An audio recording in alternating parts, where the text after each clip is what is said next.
Coming up, one of the oldest and most intense local college basketball rivalries renews tonight when Montgomery College Germantown takes on Montgomery College Rockville. Germantown took the first meeting between the two earlier this season and is currently ranked in the top 10 nationally. But the past means nothing when these two square off. It's always a backyard brawl, and Rockville would like nothing better than to take down the Gryphons tonight.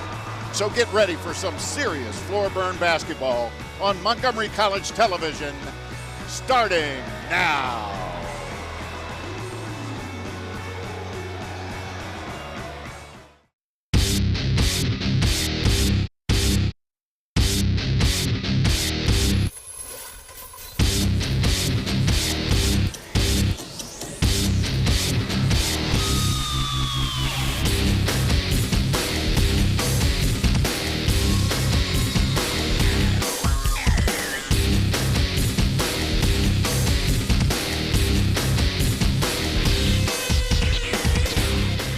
From the Rockville campus of Montgomery College in Rockville, Maryland, Montgomery College Television is proud to present NJCAA Men's College Basketball with the Montgomery College Germantown Gryphons taking on the Montgomery College Rockville Knights.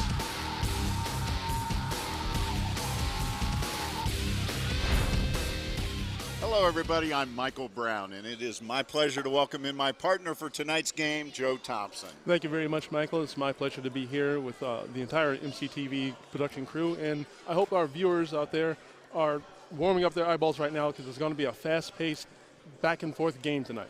Well, there's no question about that, and tonight's game is the renewal of one of the longest-running and most intense college basketball rivalries in the entire NJCAA, with the Gryphons from Montgomery College Germantown coming in here tonight to take on the Knights from Montgomery College Rockville.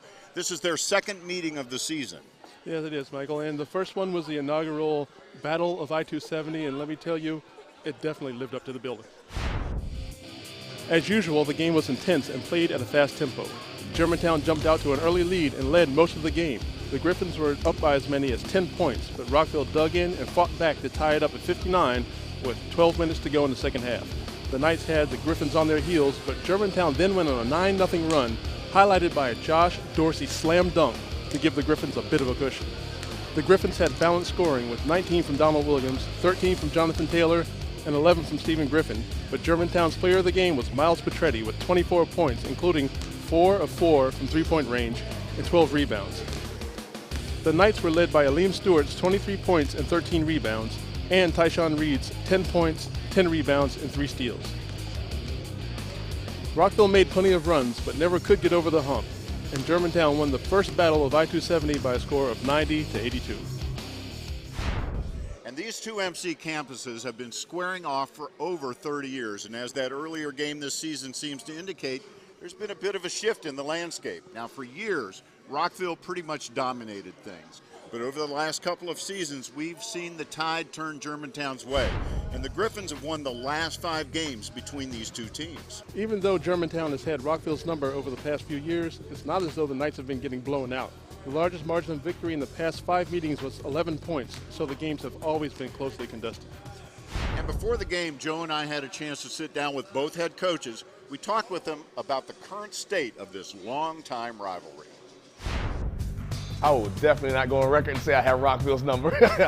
Sometimes you got to watch that stray dog that's in the background, and that's why I look at my team. No, we don't have their number. We've been very fortunate to win these games here. All of them have been very tough. And my whole career has been underdog. We've always been an underdog, and I really don't like sitting atop the pile and people yapping at us all the time. Early on in my career here, Rockville definitely was winning games, had nice streaks going against us, and we're just doing a great job of executing when we played them. Hopefully we can continue that run, but I never take it for granted beating Rockville, so I know those guys are well coached, well prepared, and always come out ready to play. I'm comfortable being in that underdog role. I like it. I like it. I liked it as a player. I like people telling me we can't beat somebody, or they're better than us, or their record's better than us. Good. Let it be that way, because we're coming. We'll put them on, lace them up, and go after them. If we can get them, I'll take it. But I won't bash my team over the head if we were, had to succumb and take a loss.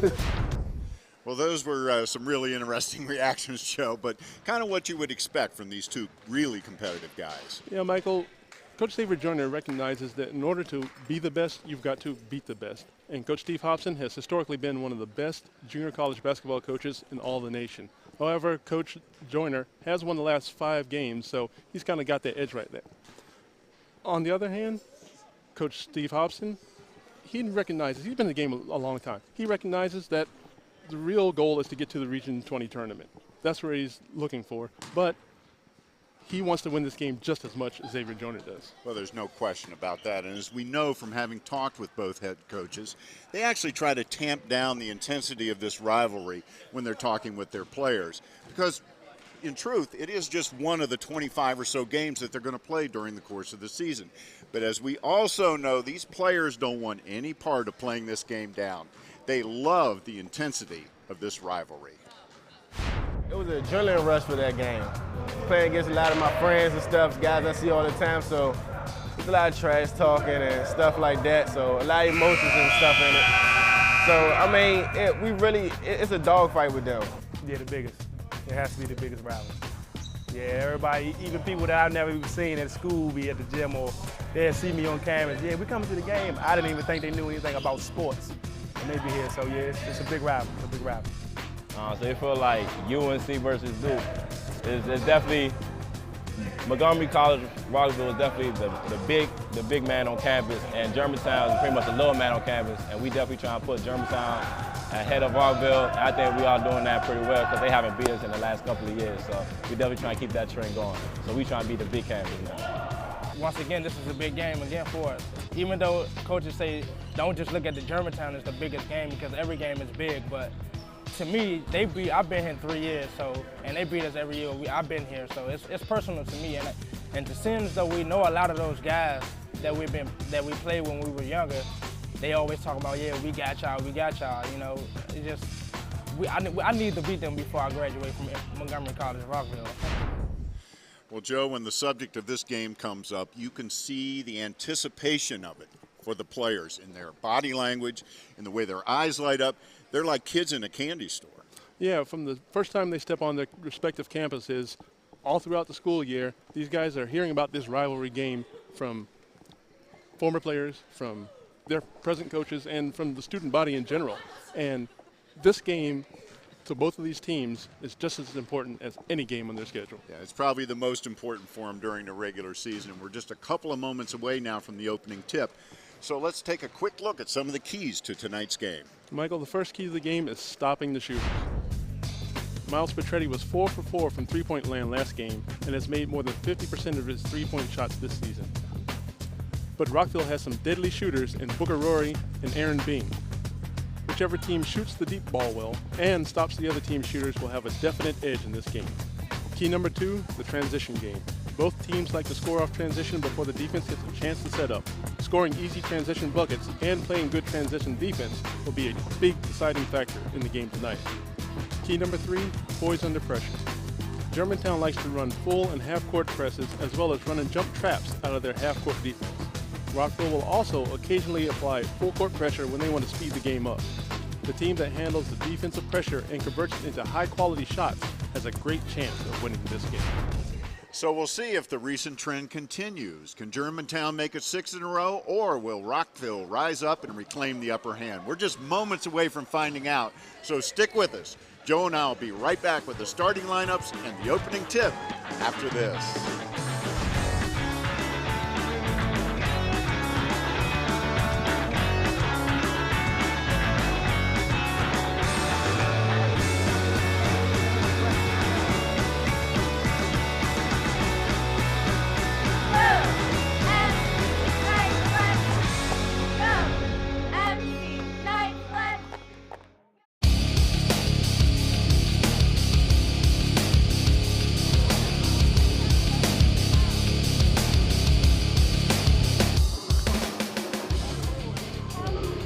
Welcome back to courtside on the Rockville campus of Montgomery College. Michael Brown alongside my partner Joe Thompson.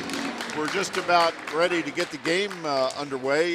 We've got our officials right there. We've got Wayne Jackson, we've got Joe Palmer, and we have Dan Feitel. They will be our officials for tonight's game. It's a good crew there, Michael. Seasoned veterans. Veteran crew. We were talking to them a little bit before the game. They're looking forward to it. They know they're in for a fast-paced workout. Yeah, they know that this is a rivalry game, and therefore they're going to make sure that they keep it under control. Let the players play, but make sure it stays under control. And we're near to the beginning of the game, and we're just about ready for our national anthem. It should begin here momentarily. And we were talking to them before the game, and they said, man, we got to make sure our shoes are laced up and ready to go, these officials. Yeah, you know, they were looking forward to a game that, you know, had a lot of energy to it, that they're going to not get a lot of time to rest in this one. So they're going to be just as hyped up for this game as the players are, to some extent. And now for our national anthem. Montgomery College Germantown Gryphons and your Montgomery College Rockville Knights. Ladies and gentlemen, an important announcement. The National Junior College Athletic Association and Montgomery College Rockville promote good sportsmanship by student athletes, coaches, and spectators. We request your cooperation by supporting the participants and officials in a positive manner. Negative comments, profanity, racist, sexist, or other abusive comments or actions directed at officials, student athletes, coaches, or team representatives will not be tolerated and are grounds for removal from the facility. This is a smoke-free campus. Montgomery College Rockville thanks you for your support and cooperation. Now, ladies and gentlemen, please rise. Gentlemen, remove your hats as we honor our nation by the playing of the national anthem.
We're just moments away now from the opening tip. So, Joe, let's take a quick look at the starting lineups. First for the visitors for Montgomery College Germantown. Well, Michael, because of an injury to Stephen Griffin, number 0, Corey Wood, the 5'10 freshman point guard, is going to be starting for Germantown tonight. He's a hard worker. He's a really tough defender, an intense player. He averages around 5 assists per game. Next starter is number 2, Donald Williams, a very strong and athletic 6'4" freshman shooting guard. He can create shots off the dribble and can play above the rim. The guy can really jump, and he's a really tough defender. Number 12, Justin Best, a 6'2" sophomore guard, and he's a team co-captain. He's really a leader by example and kind of a good leader on the floor. He's a good shooter, and he is also a great leaper. Number 22, Miles Petretti, a 6'4" freshman guard who is a deft spot-up three-point shooter. It's 11th in the nation in three-point percentage. He scores well, but also makes all the hustle plays. He's also a smart player. He earned a full academic scholarship at Montgomery College. And number 42, John Taylor, a 6'8" sophomore center, team co-captain, great leader on the floor. He's in the top 10 nationally in rebounding, solid post moves, hit the 15-foot jumper. The Gryphons have a very balanced offensive attack. All five starters averaging more than 10 points a game.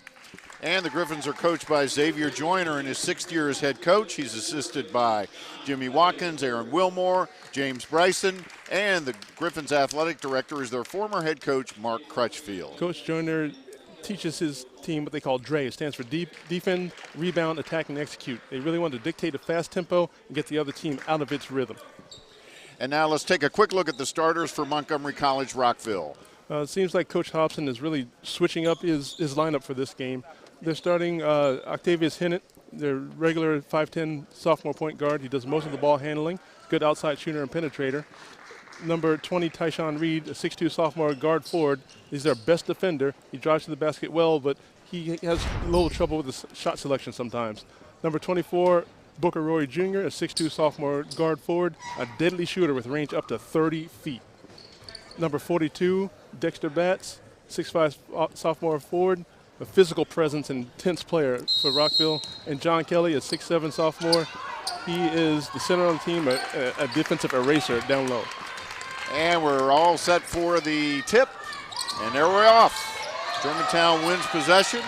There's Best driving to the hoop, and it's stolen by Tyshawn Reed. Yeah, he got up in the air on that and had no place to go with it. That's a quick turnover for Rockville. And that is Dexter Batts Jr. over there. Octavius Lucky Hennett, they call him. He's guarded by Corey Wood, who's a real defensive bulldog out there. There's Booker Rory driving to the hoop, physical action. You see both teams are being very defensively aggressive. Rockville tried to maintain that aggressiveness offensively as well, and was able to get away with something right there. Rory inbounds it to Reed. Corey Wood all over him. Yeah, he's one of those glue players. There's Rory from deep, no good. Tipped by Reed, no good. Put back by Batts is good.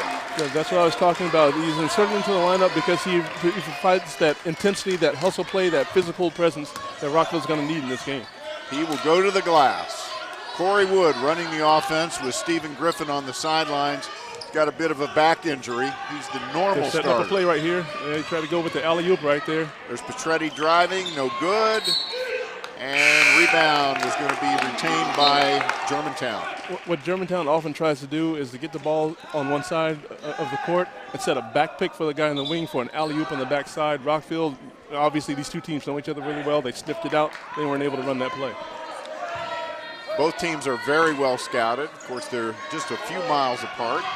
There's Taylor, knocked away by Batts. Here comes the Knights on the attack to Rory. He goes up and good. That's good body control in the air. He kind of double pumped it a little bit just to avoid the block, but he was able to bank it in. Well, Rockville jumps out to a 4-point edge, 4-0 in the very early going here in the first half. They seem to have come out a little bit more intense than they did in the first game at the start. Yeah, this is what we expected. Taylor has it knocked out of his hands, and it'll be Germantown's ball. Yeah, Rockville has just come out. The lineup switch has definitely brought a little bit more intensity, especially defensively for this Rockville team right now. They're playing good team defense on that lob pass right there. Backside help came, double team, knocked the ball out of his hands out of bounds. And that has been a big concern of Rockville head coach Steve Hobson. He has really been pushing his team to play harder defense, and at least in the early going, it looks like the message may have been received.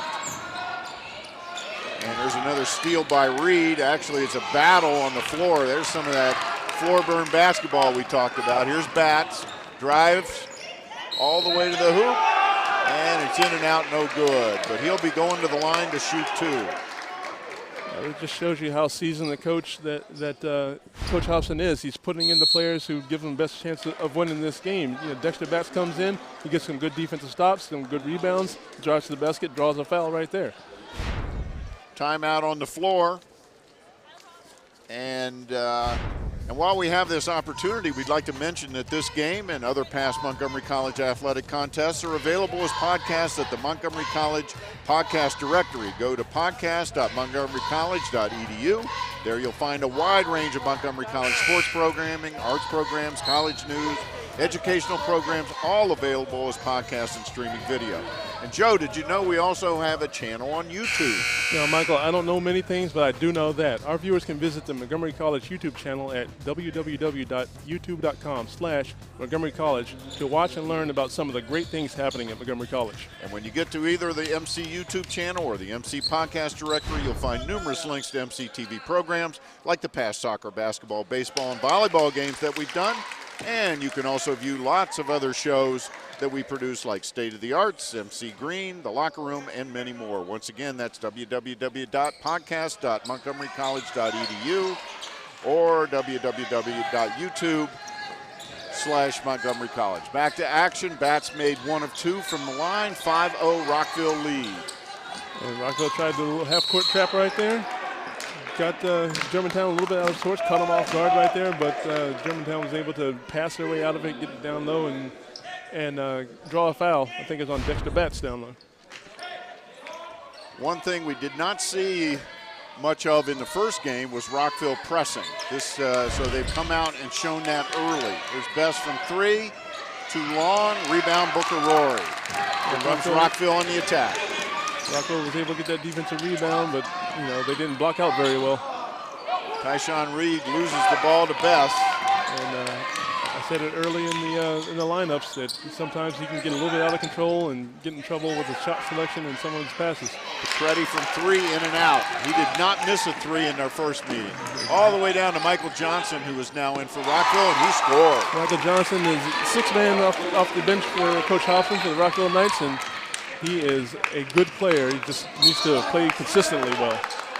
Blocking foul there on Johnson as he came up and tried to apply the trap. Here comes Aleem Stewart in now for Rockville, replacing Dexter Batts. Yeah, Aleem Stewart is Rockville's probably their best all-around player. Good scorer, good defender. Carl Scott outside. Carl Scott is definitely the best defender that Germantown has. So, trade some offense for defense right there. He comes in for Justin Best. There'll be a lot of substituting in this game. It's going to be hard to keep track of it all because of the intensity of the game. The coaches have to substitute a lot, keep their players fresh. Corey Wood to Petretti. He misses the layup, but puts it back in. And that's the type of player he is. He moves without the ball right there. That's how he got that pass. He might have missed the first layup, but he battles on the boards. He's a really good all-around player. First bucket of the game for Germantown. There's Booker Rory from 3, little long. Yeah, he's comes all the way out to hit it. He's definitely not shy about taking that shot. No, he's not. He's got the conscience of a shooter, which is none. None. And they better pick him up as soon as he gets across half court because he's got range enough to hit it from just about anywhere. Hinnant applying a little one-man pressure on Corey Wood. Try to get it into Taylor. And that's going to be the second foul very quickly on Michael Johnson. And if you see on this replay right here, they tried to throw the lob to Jonathan Taylor right here. And I'm not even sure what that foul was. It looked pretty clean on Johnson's part at least. The battle for position, and they called the foul on Johnson. Dale Green Jr. in now for Rockville, replacing Johnson. Yeah, he's in there because he's kind of physical, but I don't know if he can match up with Taylor. Corey Wood misses. Germantown very cold from the field in the early going. Yeah, maybe it's a home court advantage thing. I'm not sure. Booker Rory up, no good. Taylor with the rebound. Gets it off to Corey Wood. He pushes it up to Donald Williams. There's that spin move. That was kind of weird because he half spin and spun back, and you got Lucky Hinnant on the floor with that move. And here's Hinnant from 3, no good, off the back of the iron. Williams from Wise High School in PG County. Very good player. Corey Wood from 3 from the corner. And just like that, you talked about how Germantown was cold. They heated up really quick. 7-6, Germantown trailing.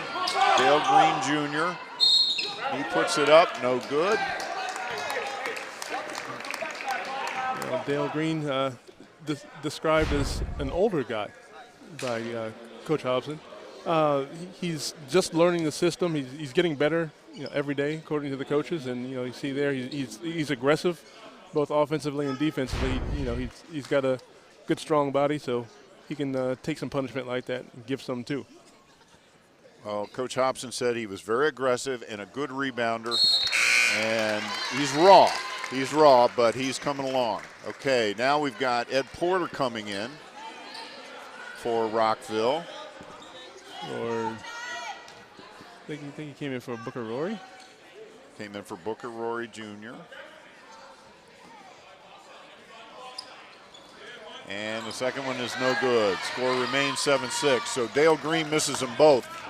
Yeah, again, that's part of the the whole experience of being young, being a freshman in a big game, and being raw, from an offensive talent. Donald Williams underneath, and he's fouled. Yeah. They're gonna run that play a number of times tonight.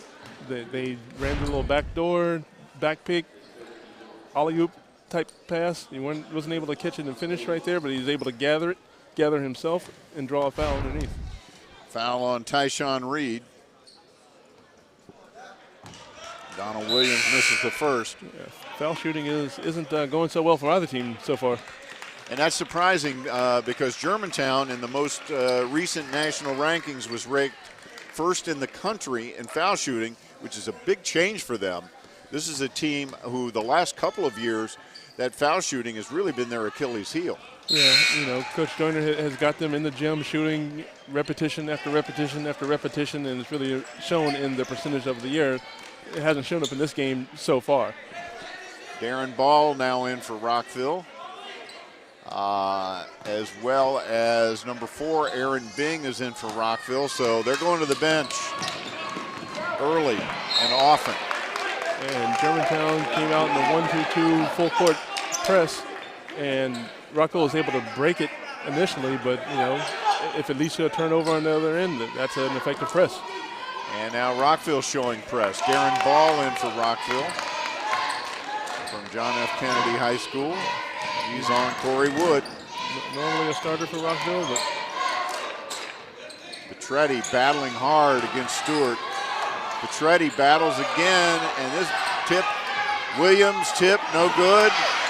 Lots of tipping going on there. Germantown's got so much size on Rockville, but Rockville's got the heart to really come in and be aggressive. And there's a blocking foul on Carl Scott. Yeah. As both guys hit the floor. Yeah, that was one of those plays where, it was borderline. Scott thought he was there, but Ball came in and drew the foul. Second foul in the early going on Scott. And Germantown getting ready to go to their bench. That might not be good for Germantown. He's their best defender, and if someone on Rockville gets hot and he can't come in the game, then they might be in a little bit of trouble. And Ball makes the first. And in comes number 3, Josh Dorsey, and also number 24, Dominique Benhantali. I think Stephen Griffin came in, not Dorsey.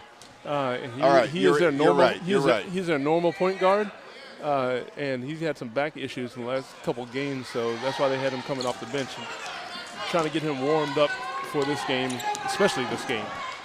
So Stephen Griffin now in. We'll see how that back holds up under this pressure.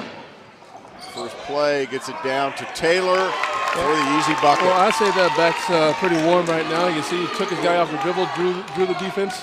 Now he's pressing right now. Ed Porter over to Aleem Stewart from the corner. Just missed that one.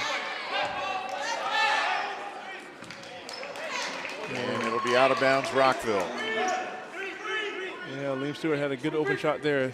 Rockville's once they win this game, they got to hit some of those good open shots like that.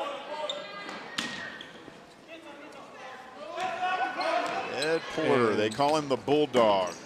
Germantown came in the zone right there on the out of bounds right there. And because they were in the zone, Dale Green was able to sneak in there when nobody was paying attention to where he was. Get that rebound. Very intense basketball game. Into Taylor, and it's going to count. No, they call a walk. Yeah, they called travel. The backside official, Joe Palmer, called a travel before the shot in the contact. Three-quarter court pressure from Germantown. 5 turnovers in the early going for Germantown, and now they draw a turnover on Rockville. Yeah, and just like last game, Rockville has some real trouble breaking that press. They have trouble with the pressure. They turn the ball over. They need to be able to handle that. Of course, they have a very young lineup in there right now, except for Darren Ball. It's an all-freshman lineup. Yeah, and what they need to do instead of trying to dribble through those passes is, dribble up, draw the defense to them and then pass behind them and swing to the other side. Get the defense moving side to side. That way you can break the press. And Hontali, Gryphon drives, draws the defense again to Taylor. And just like they draw it up. And Gryphon is just such a talented player. Like I said, he's normally their starting point guard. He's had some issues, but when he's in the game, he just makes things happen because he has such good body control and good eyes, good vision to be able to make passes. So Germantown has taken their first lead of the game, 11-10. Gonna watch that. They called an offensive foul on Porter for the elbow. Yeah, he kind of put that chicken wing out there right in the chest of I think it was Corey Wood. And referees have to call that, gaining an advantage. Stephen Gryphon dribbles, draws the defense, and they call a travel that time. Well, it looks like everyone's packing their bags because there's a lot of traveling going on today.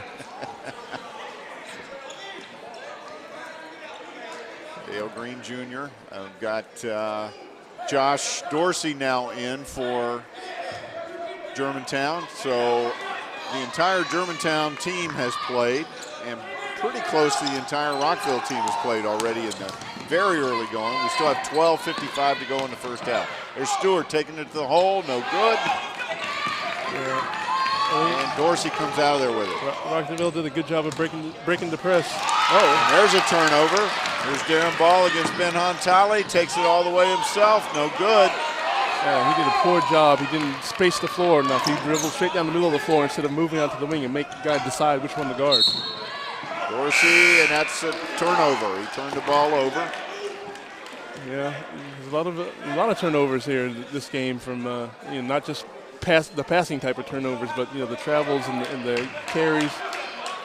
Just people being a little bit out of control, going a little bit faster than they want to go. 8 turnovers for Germantown, 5 for Rockville, and we still have 12:20 to go in the first half. Germantown holding a 1-point lead, 11-10. And they're in a 2-3 zone right now. And you see all those guys with their hands up with big, long arms. There's Dale Green, who's had an impact. Dorsey with the rebound, gets it to Gryphon. Gryphon pushes it up the floor to Bess, who goes to the hole. And that's a charging foul.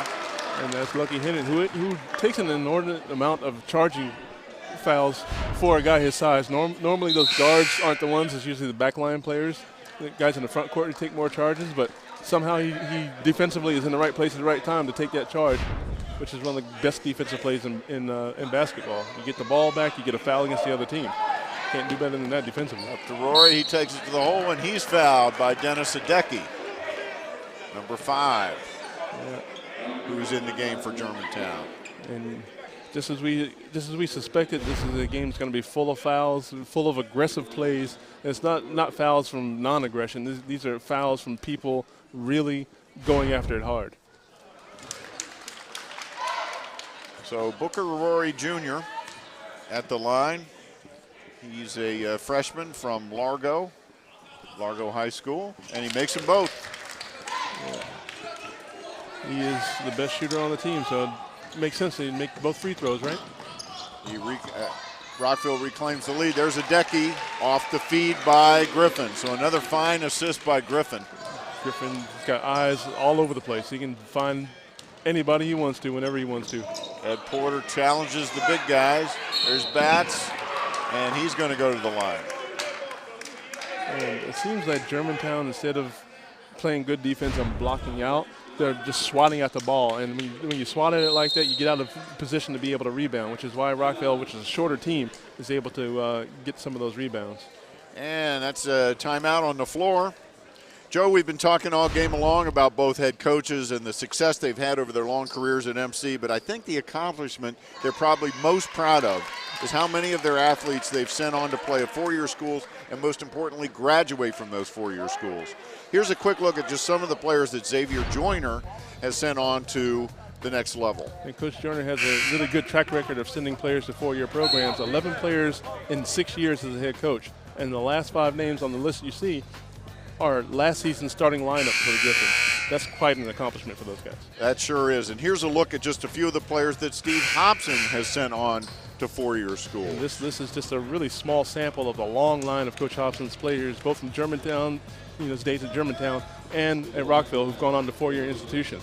Any player who plays for Steve Hobson or Xavier Joyner and has the proper academic and athletic discipline has a great chance of continuing their basketball career at the next level. Boy, that is for sure. And Dexter Batts, as we come back to the floor, Dexter Batts at the line, ready to shoot 2 foul shots. And looks like there's some confusion on the floor about who's playing and who's in the game, who's not supposed to be in the game. Who may have checked in, who may have not checked in. So we've got all, yeah. So they're saying they're kind of reversing things. Bess and Griffin didn't seem to have checked in properly, so or checked out of the game properly, so they are being sent back on the floor. And Batts misses the first. Now they come out. And all is safe in the word.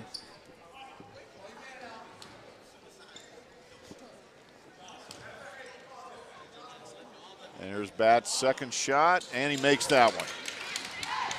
Dexter Batts now 2 for 4 from the line, and the game is tied at 13. Full court pressure from Rockville. See if Germantown can break it. This is something we didn't see much of in the first half. Good play there by Hinnett, but Petretti comes up with it. However, there's a huge block in there by Darren Ball. Great defensive effort by Rockville right there. And Ball pulls up again and hits a 3. See how many times do you see it? Good defensive play on one end leads to a good offensive play on the other end. Ball rewarded by getting a 3 at the other end. And the intensity, if anything, is just picked up. And they're going to call a foul down low there. Rockville's defensive intensity, let's see if we can get another look at that block, because that was an amazing sequence. I mean, Rockville is coming to play, and last game they all talked about how they didn't have enough intensity. Well, this game they definitely intensen up. And you see Darren Ball getting up right there, like showing that he has some rise too. It's not just the Germantown guys who can jump. He can get up there too and deny easy shots. And the other impressive part of that play by Ball is he got knocked to the floor, got up, sprinted to the other end of the floor to spot up for a 3. A good coach like Xavier Joyner or Steve Hobson knows that defense should be there every game, because when defense happens and good things happen defensively, it gives you that confidence on the offensive end to be able to hit a shot like that in transition. And, it just right there is just a great example of it. Okay, now we have full court pressure from Germantown. This is a little more of their forte. Rockville breaks it nicely. And they call a charge on Booker Rory Jr. And, John Taylor just had good defensive position there, stood his ground. It was outside the paint. He wasn't under the basket. They have to call a charge on that one. Germantown is doing a good job in their pressure of making Rockville go faster than they want to. Even though Rockville is breaking the press and getting it into scoring position, they are just going too fast to be able to really take advantage of that press break. Donald Williams with the floater in the lane. That ties it up at 16. Just about halfway through the first half. And Germantown's back in that aggressive 2-3 zone, really extending it out. Pace slows just a little bit as Rockville runs out of the half court. No good. Rebound to Taylor. He outlets it to Donald Williams. Look out. And they call a block that time. Yeah, that was a definite block.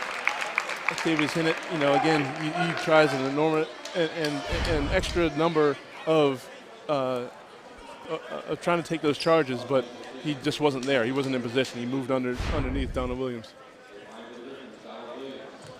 He got there late.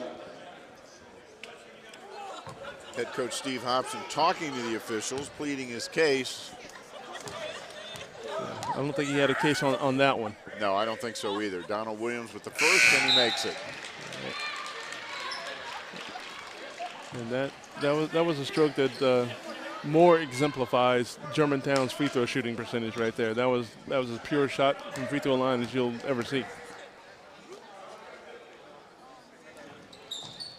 Great form, great rotation, made them both. 18-16 Germantown. Here's the pressure again, and he's trapped back there. Gets it down to Aleem Stewart. They do break it. Whoa. Inadvertent collision there. They're breaking it, but they're out of sorts once they do break it. Tyshawn Reed, no good. Aleem Stewart, the rebound, but he has it taken away by Corey Wood. He's looking to run. Aren't they always looking to run? He takes it all the way. And we got a foul on Taylor. Yeah, John Taylor did a little moving pick there, I think is what they call that. As you know, when Wood was driving toward the basket, he essentially grabbed a hold of the guy behind him, as you can see right here. And Tyshawn Reed had no chance to get to the ball because he was physically being held back by Taylor. 10 turnovers for Germantown. That's pretty unusual for them. There's Reed, no good. Battle for the rebound. Tyshawn Reed looked like he was one-man gang right there. Williams comes out for it. There's Corey Wood, gets it to Taylor, puts it up, no good, but he's fouled in the act. Right now, Germantown's on a little bit of a run. They're making a couple more plays than Rockville is right now. Corey Wood, nice job distributing there on the break. And John Taylor seems to almost always be in the right position. And he's got such great hands. They call him cruise control because he always seems to be under control. He's never out of sorts. He's never flying all over the place. He's always smooth, in good position to make plays. I talked to him just a couple of weeks ago. He told me he worked out with a personal trainer all summer long, has really increased his strength, his stamina, his endurance. He says he can't believe the difference it's made in his game this year. Oh, you can believe it. You know, that shows because he's in the top 5 in Maryland JUCO in scoring. He's in the top 10 in the nation in rebounding. You know, that's the type of thing that getting in and working out will do for you. Stewart with the putback. Aleem Stewart. 19-18 Germantown by 1 with 8:52 to go in the first half. Donna Williams out top. Darren Ball guarding him. Corey Wood drives to the hoop, takes it all the way this time for the bucket. And what Germantown did there is they drew everybody up the court, and Corey Wood just drove baseline. There's no help side defense. Aleem Stewart gets fouled by any number of players underneath the basket. Yeah, you never know. He might have been fouled by a couple guys on the bench right there.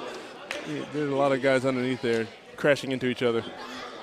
Foul was on John Taylor, and that is a guy that Germantown could not afford to get into foul trouble.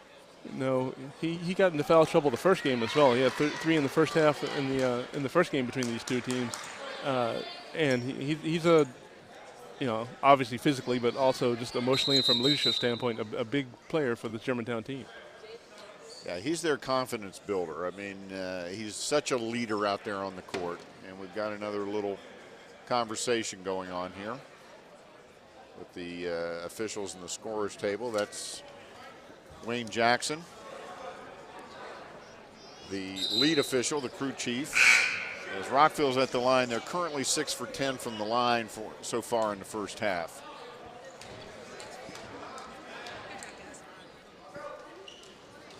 And Stewart's shot no good. Corey Wood up there for the rebound. That's your point guard in there rebounding. Petretti, who has been off the mark tonight. He was on fire in the first game between these two teams. There's Ball to Green. He goes under, puts it up, no good. Battle for the rebound. Here comes Corey Wood again. Rockville's getting chances, but not finishing the plays. Out to Petretti. Ben Hontali. Over to Williams from 3. No good. Hinnant runs it down. It seems like neither team this game is very offensively efficient. Darren Ball, no good. Taylor, another rebound. And it looks like Coach Joyner is recognizing that inefficiency offensively and calling a timeout to gather the troops and get them to calm down. This timeout is brought to you by the Montgomery College Facebook page. Visit the Montgomery College Facebook page and become a fan today. Get real-time answers to your questions and provide us with the feedback that can make a difference. Connect with your friends and instructors, make new contacts, and find out what's happening on your campus. That's facebook.com/Montgomery College. Well, Joe, I know you're a big Facebook fan of Montgomery College. Yeah, well, yeah, I tend to peruse every so often just to find out what's going on my campus, as anyone can find out what's going on their campus, or all the campuses we have. Yeah, all three campuses have their Facebook page, and it is really a great way to stay connected. I know it is the absolute #1 way that the students on this campus anyway stay connected with their fellow students. Their instructors are on it. It's a great way to really get involved and see what's going on. Yeah, Montgomery College tries to stay in tune with the social media and all the different technologies that are out there to try to make sure that the students have the best experience while they're here that they possibly can. Well, that's what it's all about. And we've got 7:49 to go in the first half. Germantown holding on to a 3-point lead, 21-18. I think the relatively low score is reflective of the poor shooting percentages. And the poor shooting percentages is reflective of the defensive intensity both teams are bringing. Now, out for timeout, coaches often like to run a play, so look for Germantown to try to run the play. See what they do. They are in their half-court set. Petretti, back to Williams. Rockville came out in a 1-2-2 zone. Yep, Rockville in the zone. There's Ben Hontali. No good. Scramble for the rebound. And they're going to call that a travel on Tyshawn Reed. Yeah, it was a good defensive battle right there, but anytime you are on your feet and then leave your feet while you have the ball in your hand, you're going to be called for travel. So Germantown gets a new shot clock. Sorry, this is a 2-1-2 zone from Rockville. And they get the rebound again. There's a block by John Kelly, who's I think #2 in the Maryland JUCO in shot blocking. He's an eraser. Not much of an offensive threat. His first time in the game. He is #2 in Maryland JUCO, averaging almost 3 blocks a game. He's also in the top 10 nationally. There's Petretti, long. And Germantown controlling the rebounding here. And, the problem with a zone is that you don't have a man that you're responsible for. Therefore, it's hard to find somebody to block out lots more offensive rebounds. Taylor with a nice soft jumper. And bodies again hit the floor. Taylor with a nice soft jumper and a nice hard pounding of the ball into the ground on the block. He plays both ends of the court, which is why he probably is going to be at a 4-year school next year playing lots of minutes. Oh, yeah. Oh, yeah, and that is his goal. And there he is blocking that shot. Good body control. Didn't run his body into the offensive player, but was able to reach with those long arms and knock that ball down. Carl Scott back in for the Gryphons. So is Stephen Griffin back in for the Gryphons. Kelly with the miss. Taylor with the rebound. Sometimes Kelly isn't known for his offensive prowess, more of a defensive player. Corey Wood. Griffin from 3. In and out, no good. Corey Wood, the smallest player on the court with the rebound. Lucian Kofu, I see, is now in for Rockville, #40. Yeah, he's an ex-Marine. He's a tough guy for this squad. He comes in and brings a little bit of physicality.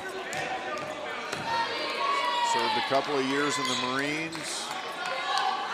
And he's a very determined young man, according to his head coach, Steve Hobson. There's Carl Scott from 3. And this one goes. Yeah, Germantown seems a little bit perplexed by the zone, but if you can hit from 25 feet, then, that zone is pretty ineffective. Griffin with a nice defensive stand there. This game is being slowed down by both teams going zone. Biggest lead of the game for either team, 26-18. Germantown with 5:13 to go in the first half. Germantown's on quite the run right now. There's Taylor, no good. Ben Hontali battles, it'll go to Rockville. It's just a rough and tumble game right here. Bodies are flying, people are getting knocked around. You gotta you got to really thank your lucky stars that you went to the weight room and lifted all those weights and got yourself stronger for a game like this. All right, for Rockville, Ed Porter is back in, also Liam Stewart back in. And Germantown brings in Justin Bess. And there's that run and jump trap.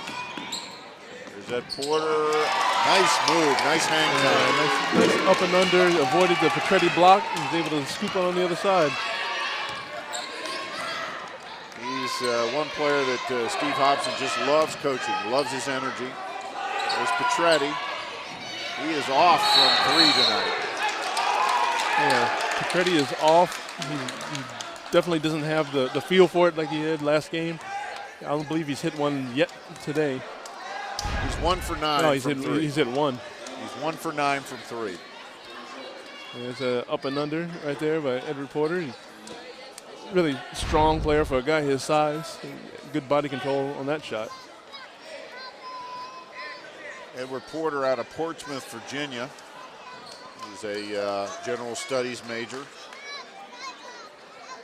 He's only 5'10". Big John Kelly at the line for Rockville. He's a little bit more than 5'10". Just a bit. His first shot is good. Got a nice touch on the foul shot. Yes. Hasn't quite translated for him yet in the half-court offense, but you know he can have a nice touch on that foul shot. 6'7" sophomore from Woodbridge, Virginia. There's his second. Got perfect rotation on it. If they could get him somehow in the offense to take a shot just like that, then he'd be really effective. They haven't quite figured that one out yet. Full court pressure by Rockville. Corey Wood trapped and is stolen by Edward Porter.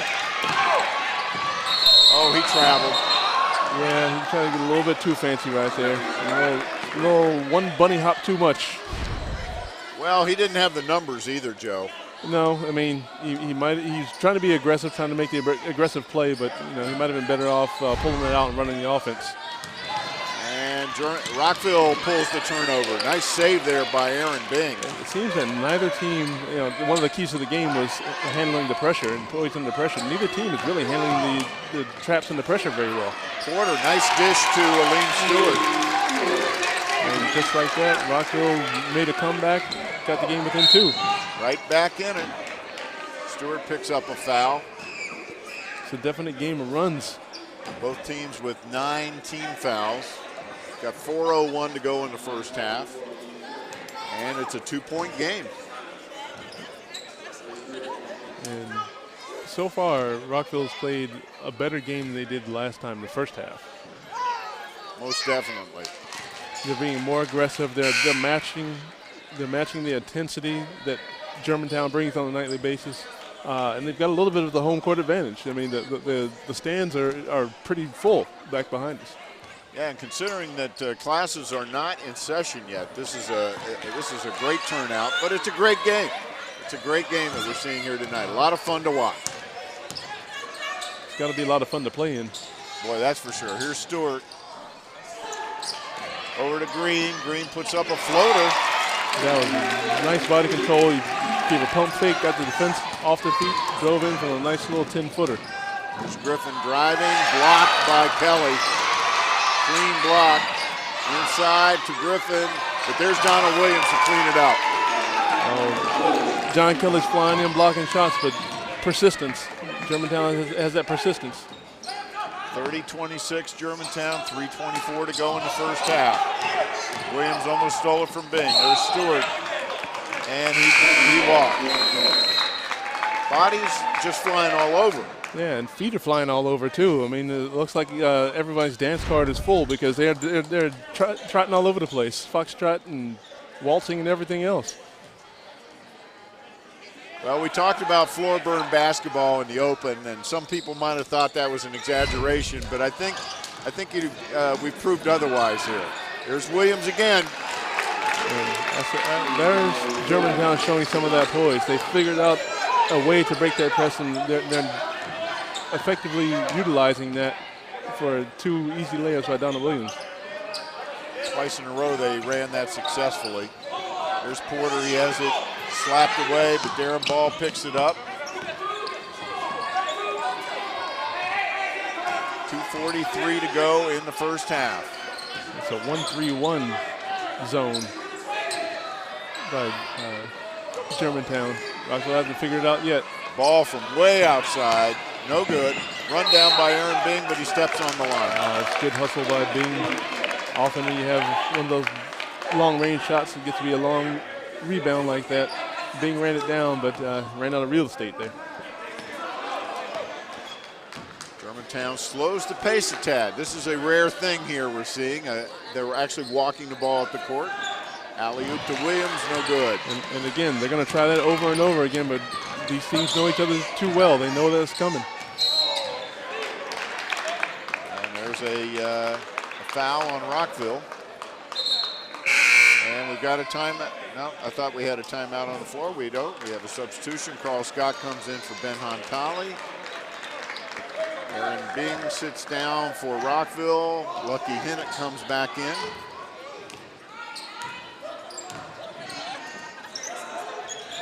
This is not a basketball game for the meek. No, not in the least. Williams to Corey Wood, across court to Griffin. He'll draw the defense and took it himself that time. Came up a little short. Yeah, a lot of body contact, but no call. And Ed Porter is called on Corey Wood is called on the foul on Ed Porter. And both teams are on the double bonus now, so there'll be 2 shots every time. And here's that play. We're just running up the court. Corey Wood trying to catch up with Ed Porter. Couldn't do it, couldn't get in front of him, so he just bumped him with his body.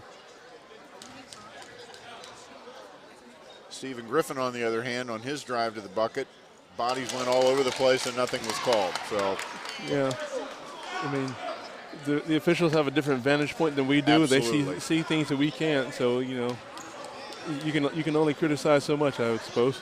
Absolutely. Porter in and out on that foul shot. And Rockville, a little bit of pressure here. Like they're setting up a trap, perhaps. Nope, they back out of it. Back up into the zone.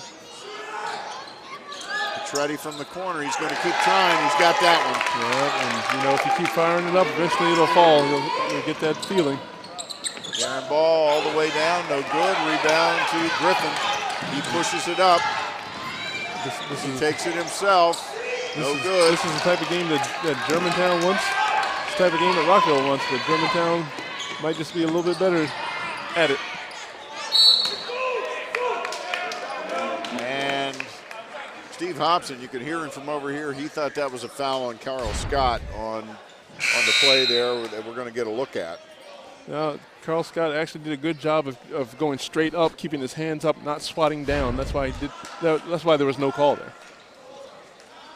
And Ed Porter, conversely, sort of dipped into him just a little bit, trying to draw the foul.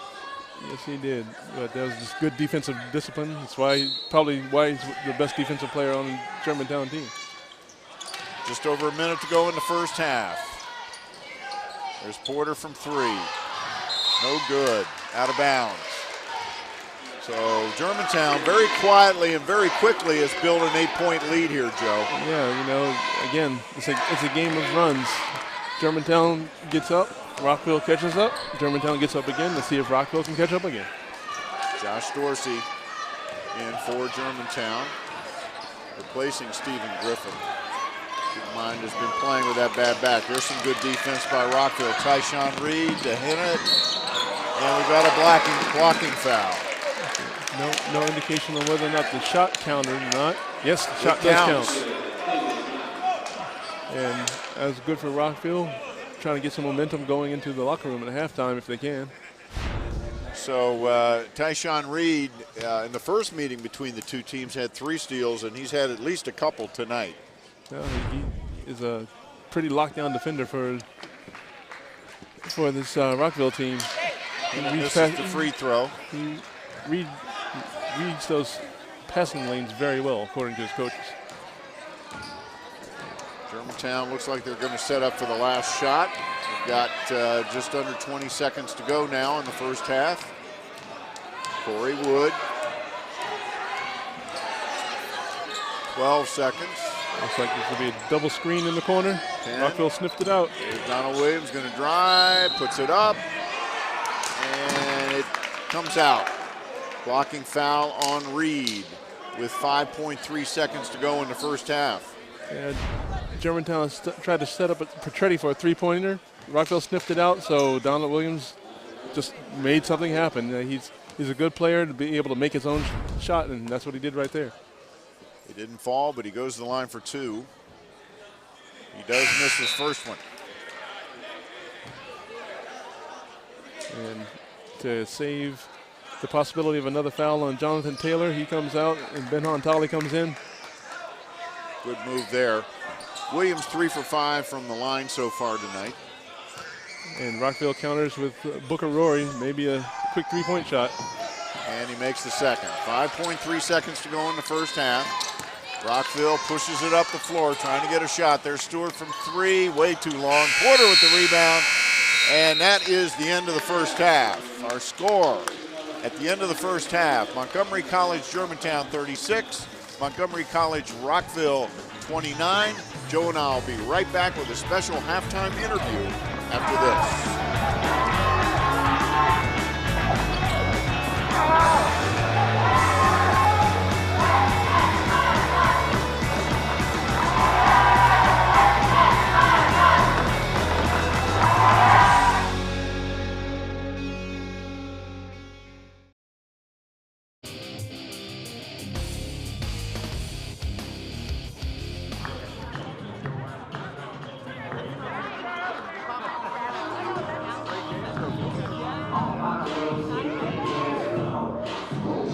Welcome back to the Rockville campus of Montgomery College in Rockville, Maryland, where once again our halftime score, Germantown on top, 36-29. And Joe and I are pleased to welcome in Dr. Monica Brown, the Dean of Student Development here on the Rockville campus of Montgomery College. Welcome, Dr. Brown. Thank you so much. It's a pleasure to be here. Well, Dr. Brown, I see you at many Montgomery College sporting events, so clearly you're a sports fan. I am a sports enthusiast, yes. Could you please share with us your view on the importance of athletics as part of the total college experience? Sure. I would say that athletics and involvement in athletics is essential to the total college experience. Student athletes learn a great deal about commitment, team building, and leadership skills that they take into the classroom and can use for the rest of their lives. So being a student athlete is essential to developing skill sets that they can utilize throughout their lives and in other areas of their lives. So I would say that it's essential to the total college experience. And then in terms of bringing the college together by being one of the entities that helps build spirit and bring spirit to the college. And in the environment, it's very helpful to have an athletic program that you can get support around, and it's just wonderful, and I appreciate having a strong athletic program at Montgomery College. Okay, so Dr. Brown, as the Dean of Student Development, what are some of the non-athletic events and programs and things that students can do? In addition to athletics, we have a very strong student life focus where there are clubs and organizations that students can engage in. We have over 50 active clubs alone at the Rockville campus, clubs that are built on social issues, political issues, religion, cultural clubs, all sorts of clubs. And if they don't exist, students have the opportunity to develop those clubs by talking to the Office of Student Life and following the criteria for development. In addition, there are leadership development opportunities for students to participate in. There are other opportunities that are co-curricular as well as curricular programs and clubs that students can participate in. We have Student Senate, which is the government affiliation of the Student Life program, and where these students serve as the voice of the general student population, and they advocate on behalf of students. In addition to that, there's the student newspaper, The Advocate, here at the Rockville campus. And each campus has clubs and organizations that students can engage in. There's also the Combat to College program, which is fairly new, and it is a program that engages veterans and those who are actively involved in military service who are in the local area wanting to participate in the college environment and pursue their education. And so they have social opportunities as well as academic support services for them as well. So there are many ways that students can get involved at Montgomery College. There's a lot of ways. Well, that is quite a menu of choices that our students have to pick from here at Montgomery College. And I know you share my view that the more involved you are in activities, the more enriched your college experience is. Definitely, because theory supports as well as statistics show that students who are involved are better learners, and the fact that they're involved, they're more connected to the institution, and the persistent rates for those students are higher. So student involvement is essential to the student experience. Well, Dr. Brown, thanks so much for stopping by. And thanks for all that you all do to support athletics. Well, it's been a real pleasure to have you. And Joe and I will be right back with a look at the first half stats and our second half action after this.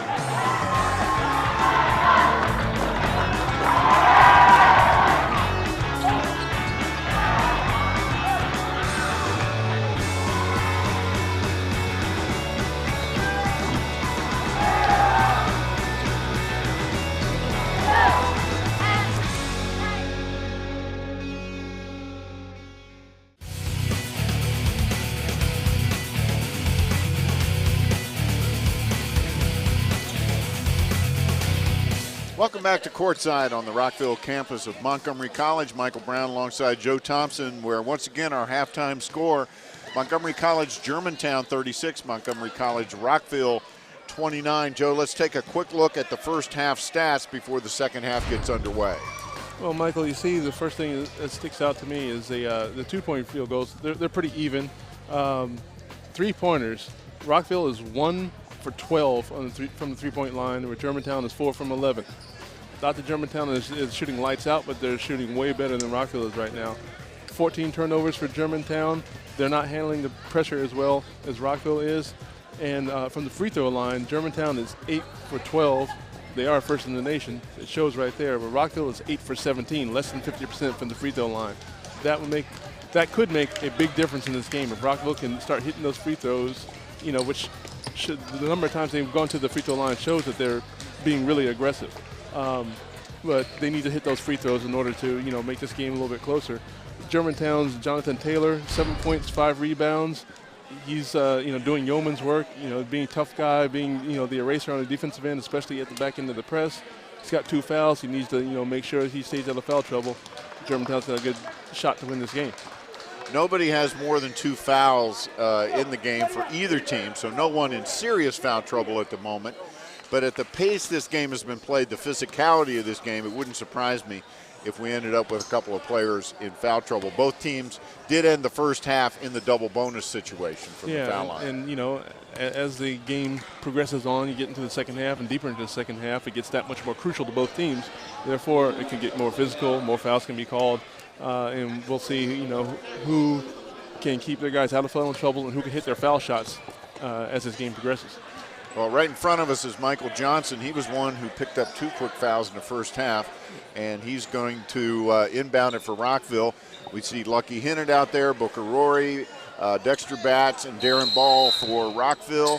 For Germantown is Williams, Woods, Bess, Petretti, and Taylor. So both starting lineups that we started the game with start the second half. And Germantown comes back in their signature man-to-man defense, and right off the bat, Donald Williams is able to get a hand on the ball and knock it out of bounds. Doesn't get the turnover, but, it takes time off the shot clock. And the Bats. He drives on Taylor and gets it off to Hinnett, who drives, no good. Here's Wood with the rebound. Drives at top speed. For Taylor at the top of the key. There's Williams from 2. It's no good. Hinnett all the way down to Michael Johnson. Puts it up with the left hand, no good. Wood with the rebound. And Corey Wood has decided he wants to slow this game down. Obviously, both teams started in that frenetic pace again. He decided he wants to slow it down, work the offense that Germantown has, and see if they can get a higher quality shot. Working out of their half-court set. This is part of their philosophy. You defend, you rebound, you attack, and you execute, and that time they executed. Yeah, Donald Williams broke his man down off the dribble, drew a little defense toward him, and hit Justin Best in the corner for a three-pointer. And he drained it. Booker Rory with Best on him. Here's Batts. About 12-footer, no good. Corey Wood with the rebound. Looks like if Rockville doesn't get a defensive stop here, Germantown can take a big commanding lead. And there's Taylor, and he's fouled by Batts. And again, Germantown is just taking it a little bit more systematically. You know, they decided to slow the game down and really work their offense, got it into their horse down low, and got the foul on Dexter Batts. That's his third, by the way, Dexter Batts' third foul. And that's another guy that Rockville does not want to get into foul trouble. And Taylor makes the first. And John Kelly's coming in for Dexter Batts with his third foul. John Kelly's a very physical guy. He can stand up both height-wise and physically with Jonathan Taylor, so that might give Rockville a little bit better defensive presence down low. Taylor's second, and he makes them both. So Germantown continues having success at the line. And they start to press again. And Rory drives it, puts it up. He's fouled by Bess. I wouldn't say that was the best decision in terms of taking that shot, but you know, he got bailed out by a foul right there. You know, again, Germantown comes down, they slow it down, they systematically work their offense. Rockville comes back the other end, they're able to break the press, but then they take an out of control shot. And that could be the difference in like how this game turns out, whether Rockville's able to really calm down and run the offense that has been taught to them by the coaches. And Rory misses the first, and he makes his second. 41-30, Germantown has crept it out to an 11-point lead. Here's Woods to Williams, and he has a block by Kelly. Nice block. Donald Williams went in, thought he was going to challenge the big man, and John Kelly said, no, I'm not number 2 in Maryland JUCO blocking shots for no reason. Full court pressure by Germantown. He not only blocked the shot, but the shot went out of bounds off Williams. Rory misses from 3. Hinnett with a nice rebound. There's Kelly with the tip in. Nice job slicing in there by John Kelly. And then Rockville brings their pressure on. That was an important bucket there for Rockville. There's Woods. And Taylor loses the handle. And here we go again. Remember I was saying Germantown slowed the ball down. They were able to get good shots. Now they're speeding things up and they're turning the ball over or getting your shots blocked or, you know, things like that. You know, that's just what happens with the pressure. Rockville methodically breaks the pressure there, the full court press. Ball to Johnson, he drives and scores. Rockville's on a little mini run right here. Let's see if Germantown can respond with a good offensive possession or if Rockville is able to keep turning on that defense. And Rockville's pressure. There's Taylor, no good. Kelly with the big rebound. Ahead to Rory, puts it up and good. David Jones going to have to get a timeout here because there's definitely there nice is run. A timeout taken by Germantown. This exciting basketball game we're watching exemplifies the great athletic programs offered here at Montgomery College. And if you'd like to see Montgomery College athletes in action in all 14 different sports offered here, then the Montgomery College locker room is on MCTV. It's a show to check out. It covers all the MC sports teams in action and also features an in-depth student-athlete profile on every show. To find out when it's on, go to the Montgomery College TV program listings at www.montgomerycollege.edu/MCTV. That's the locker room on MCTV. So, Rockville really putting on a run here. They've scored 6 straight points. And what was once just a couple of minutes, less than a minute ago. An 11-point lead is now down to 5. And again, you know, it seems to be an ebb and flow of who is able to handle the pressure, who is able to effectively press the other team and get them to do things faster, run their offense faster than they want to, and who's able to get those turnovers and missed shots and convert them on the other end. Germantown was doing it at the start of the second half. Rockville's doing it now. It keeps going back and forth, which is typical of these games between these two teams. So we'll see what effect the timeout has on Germantown. As you said earlier in the game, Joe, usually when you come out of a timeout, the coach has a set play call. We'll see. Yep. And they are going man-to-man in Rockville.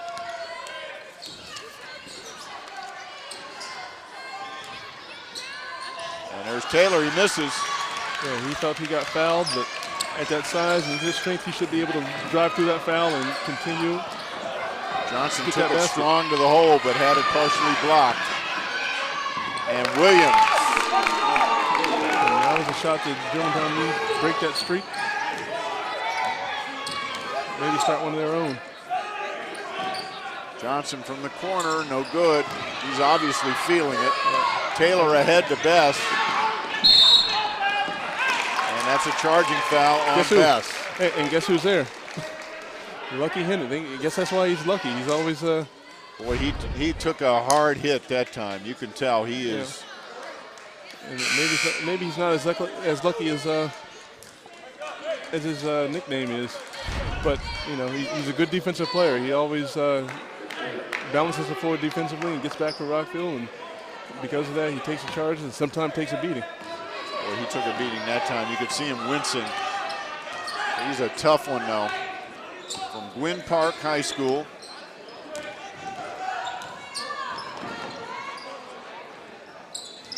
There's Rory, misses the three. Kelly with the rebound, gets it to Ball, who puts it up. Oh, he wanted that three-point play badly. And John Kelly's not known for his hands, but he was able to corral that one out of the air and feed Darren Ball underneath. Darren Ball draws the contact and almost made that shot. Kelly may have jammed his thumb or one of his fingers or several of his fingers. He's holding them there as he comes back down the court. Let's see how that affects his game, if it affects his aggressiveness defensively, because he's one of those big shot blockers down low for Rockville, and if he's not able to do that, if he's not effective, then that could really affect Rockville's defense. He's a big factor down there. Their defensive ball work there in the middle. As Darren Ball makes the second. 43-38. Germantown on top with 16:03 to go in the second half. Been a tightly fought game the entire way, very intense, end-to-end action. There's Williams missing the easy one. Taylor with the rebound, and he's fouled by Kelly. He just had good inside position underneath on Kelly right there, and all Kelly could do was slap down and keep him from making the easy deuce. Wood playing a lot of minutes tonight, so obviously that back for Griffin giving him problems. Yeah, you know, anytime you come out of the game and get cold again, it just takes that much longer to really get warmed up again.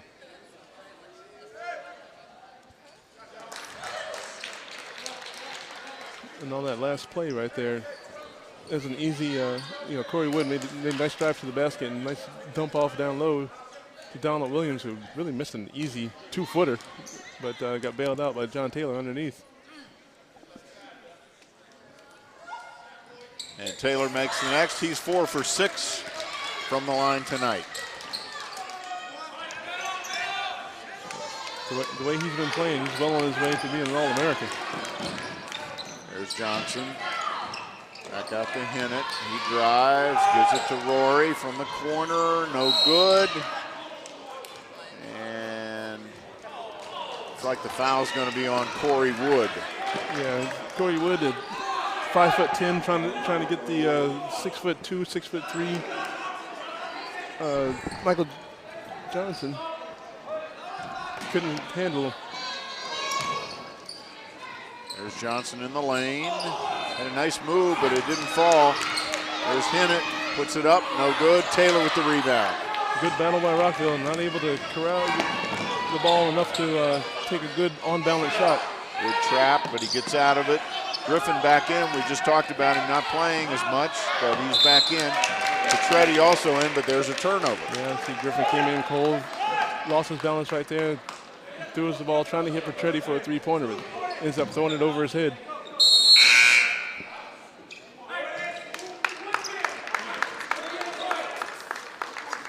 Into the game comes Josh Dorsey. Talented guy. Big dunk in the first game, so he can really get up just like a lot of these Germantown guys can. Oh, he definitely can, and he's only a 6-footer, so he can really get up in the air, as a lot of these guys can. Right there in ball. Hinnett.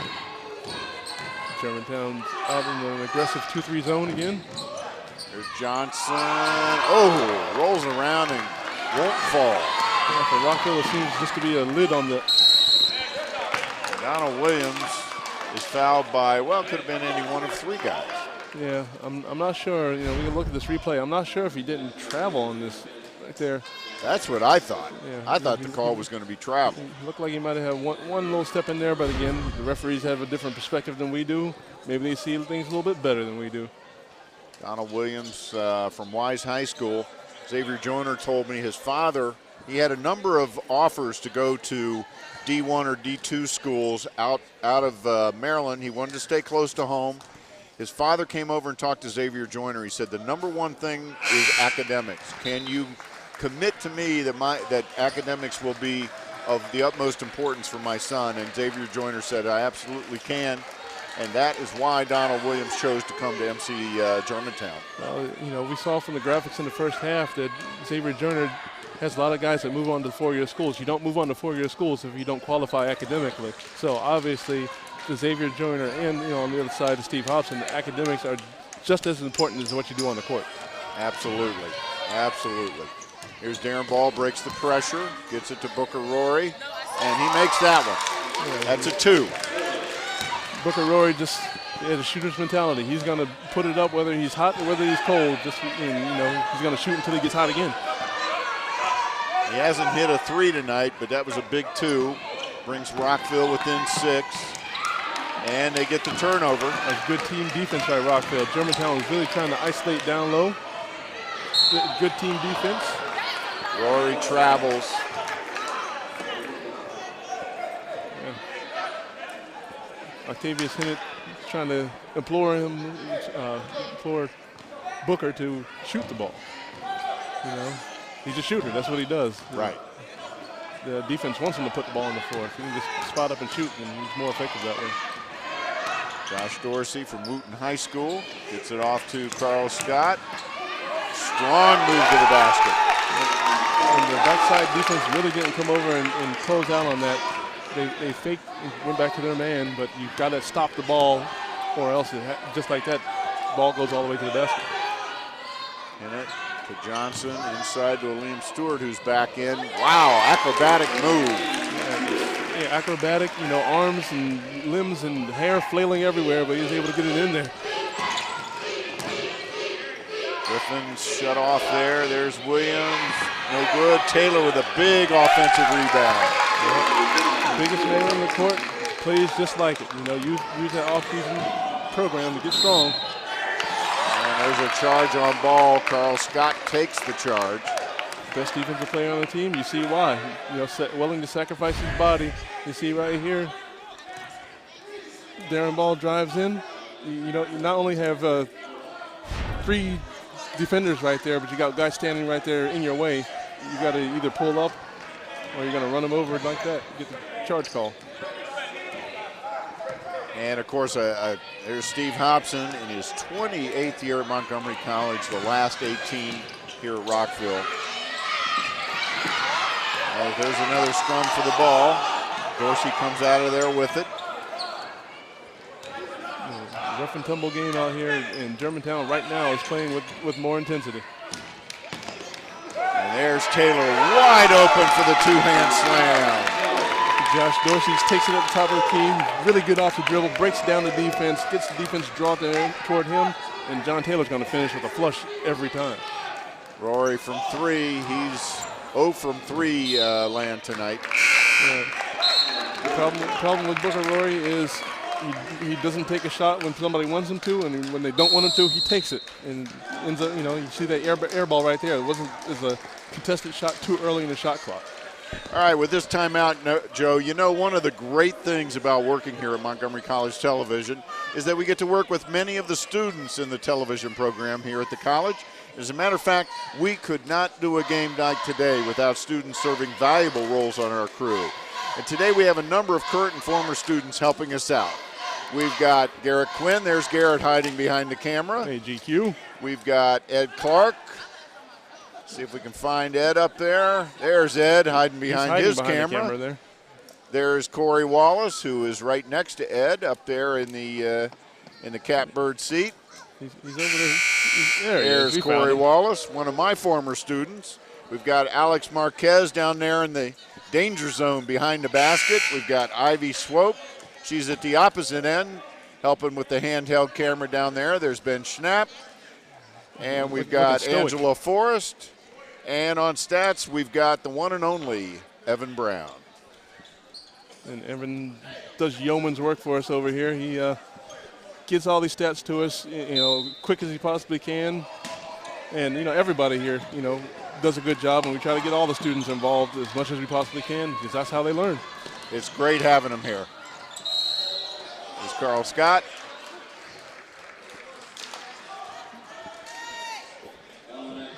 And there is just absolutely no way we could do these games without this student assistance. And, of course, it's great real-life experience for them. Yeah, no doubt.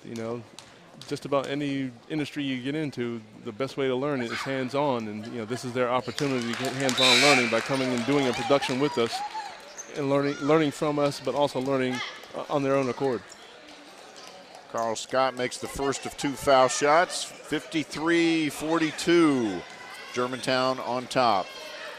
Carl Scott is the leader in the weight room, they tell me. He is a father figure of the team. He's a little bit older than most of the guys on the team, but he's a real leader in the weight room.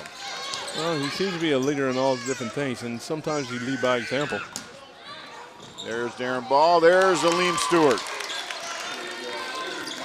Good attack of the basket down the baseline and finish. Donald Williams rushes it up the floor to Taylor. Another 2-hand slam. Is that deja vu? Because it's almost the exact same thing. Drive, draw, dish to the big man for the big slam. That's the way you run that spread offense. And Rockville now trailing by 11 with 11:36 to go. Here's Ed Porter. He puts it up. No good. Josh Dorsey with the rebound. Germantown starting to take control here. Oh, just off the hands of Donald Williams. Couldn't take control of that pass right there, but, we will see that Germantown has just picked up their game, picked up their intensity, picked up their efficiency, their defensive integrity, and stretched that lead back out to 11 points the way it was earlier in the game. Lucian Kofu, Tyshawn Reed, and Aleem Stewart all back in for Rockville. There's Darren Ball. He's trapped down low in the big timber there, and loses the ball. Here's Williams, drives it all the way. The scoop, no good, but he's fouled. Donald Williams is a classic scorer. He's one of those guys that can kill you in all kinds of different ways offensively. He'll take you off the dribble. He'll beat you in transition. He'll catch the alley-oop. He'll hit a couple jumpers on you. He's got a million different ways in which he's going to just really break your defense down and really put some numbers up on you. Well, he averages almost 18 a game, and he's been a big, big offensive factor in tonight's game. His second shot is good. He's not happy with himself for missing that first. Miles Petretti coming in now for Josh Dorsey for Germantown. Darren Ball takes a seat, and Dale Green Jr. comes in for Rockville. Right now, Germantown, they're really feeling the defense. They got their hands up, they're moving, getting in the passing lanes. 10:57 to go in the game. There's Reed down the baseline to Stewart. He has it blocked by Taylor. And there's a shot up and in by Dale Green Jr. They call it good, and he'll go to the line to try to make it a three-point play. Well, Dale Green Jr. is the guy who's like started off slow this season.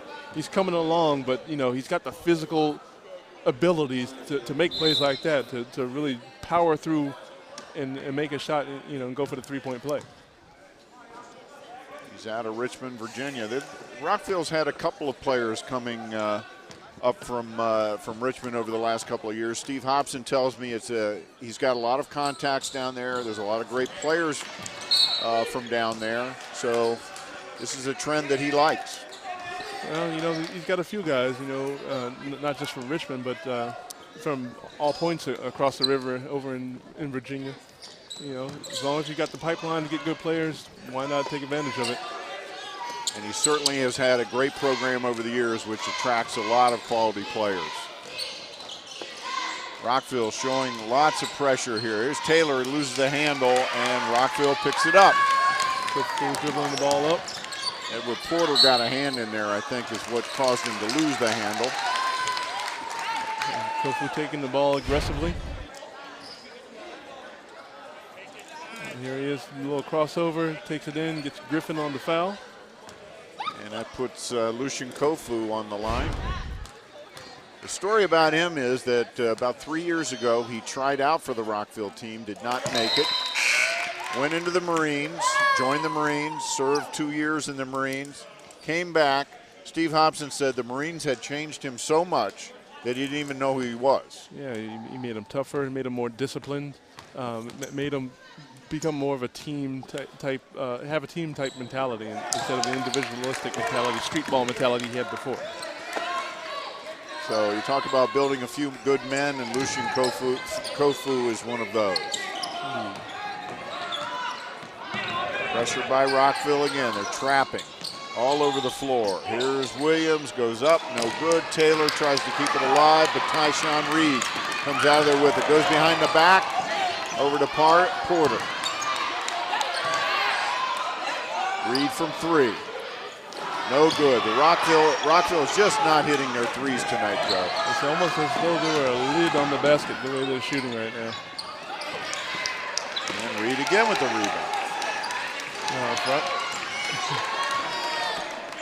If Rockville can just make a shot. Kofu a little bit out of control there. He could have just taken it straight to the hoop, but didn't. Taylor is fouled on the rebound. He was surrounded by Knights. And, you know, again, rough and tumble. Everybody's throwing elbows in there and you know, really fighting, battling. You can see the amount of desire from all of these players out there, both of these teams. They want this game so badly that they're, you know, willing to sacrifice their bodies for it. Or their front teeth. Yeah, who needs those? The frenetic pace of this game, boy, it's just really been fun to watch. The physicality of the game, as we said at the outset, it's going to be floor burn basketball, and no lie there. Taylor makes the first. And John Taylor, you know, is a ringleader for Germantown. You know, you saw that graphic. He top 10 in the nation in rebounding, which means he's got the strength, he's got the height and the reach and the ability, and he, you know, exemplifies that toughness that Germantown brings. Averages a double-double for the season, misses the second. He's 7 for 9 from the line tonight. Averaging just over 18 points and almost 12 rebounds a game. Well. Reed into Batts, who's back in. Kofu, double team, loses the ball to Scott. Ahead to Wood. Back to Taylor for another two-hand slam. Yeah, this is getting to be a little bit commonplace here. John Taylor is running the floor, you know, putting in the effort, and his guards are rewarding him for it. Now that was a charging foul. Miles Petretti may not be hitting his three-point shots as much as he wants to, but he's still battling defensively.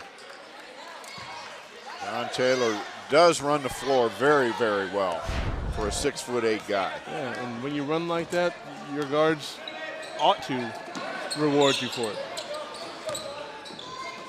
And he wants the ball again. He's feeling it. Of course, he's got a much shorter man on him in Tyshawn Reed. Against his own, they got to play in the middle, which is good. He's the tallest man out there. He can catch the turn and either shoot the 15-footer or look in traffic and find somebody. Freddie short on the 3, bats with the big rebound. Gets it ahead to Darren Ball. To Porter, who drives, puts it up. It drops. Lost a little teardrop shot over the 6'8" John Taylor. Cuts the lead to 9. 59-50, 8:15 to go in the basketball game. You see both teams are playing trapping zone defense. The difference between the two teams, when Germantown gets in their trapping defense, they've got their arms up. They're active. They're moving. Rockville's, their arms are down or by their sides. You know, they're not intimidating as Germantown's zone is. Petretti working against Porter. Ben Hontali drives, and that is a shot clock violation. Yeah, shot clock violation right there. It's good defense on the part of the Knights. Really knuckling down. Petretti tried to take Porter off the dribble, and Porter just, you know, stayed down defensively, held his ground, and they had Germantown had no shot. Darren Ball working against the pressure. Porter against Wood. Dale Green Jr. back in there. Porter goes up against the tall trees and loses the ball out of bounds. Yeah, look, he was trying to hit Dexter Batts, but Batts was expecting a shot. So Batts was getting in position for a rebound. The ball whizzes right by him. Didn't expect it. Comes the trap again by Rockville. Taylor busts out to help out. That was a nice play there. Petretti, turnaround jumper, no good. He's really been cold tonight, and we've got a foul. Foul inside, looks like it's going to be on Dale Green. I think Petretti 2 for 12 from the field tonight. Having a tough night, but as you said, Joe, he does a lot of the dirty work, a lot of the little things, rebounding, keeping the ball alive for second chance opportunities, things like that. And even if you're not hitting your shots, you can stay on, you can stay on the court. You know, young players out there watching this game, if you bring your defense every game, you'll stay on the court, whether you're hitting your shots or not. And just about any coach will like somebody who plays defense on a consistent basis. Dominique Ben-Hontali, a little short on that foul shot. He's from Cameroon, engineering major. And as we all know, engineering, one of the best programs here at Montgomery College. And most of us here on the crew here just love engineers. It's a great program that we have here at Montgomery College for engineering, and somebody like Dominique Ben-Hontali can really go far, just like one of his countrymates, former Griffin Dave Carlson, did here at Germantown. Yeah, Dave Carlson, as a matter of fact, is the one who introduced Ben-Hontali to Xavier Joyner. So that was an easy recruit for Coach Joyner. 6:51 to go in the game. Germantown on top by 9. There's Darren Ball driving to the hoop, and he puts it up, and it does not fall. But he will go to the line. Again, even when they do end up breaking the press, and he was able to get around the 6'8" John Taylor and get to the basket, it still seems to be that lid up there. It's been a tough shooting half for Rockville. And that is 9 team fouls right now for Rockville, 17 fouls for Germantown. That could be a factor as we get under the 5-minute mark. Right now we're at 6:44 to go in the ball game. Ball's second shot up and good. 59-51, Germantown. Petretti comes back in, and they're going to give John Taylor his first rest of the second half. And he's been putting in good work, all the slam dunks he's been having. I guess what he was doing is giving the rims a rest.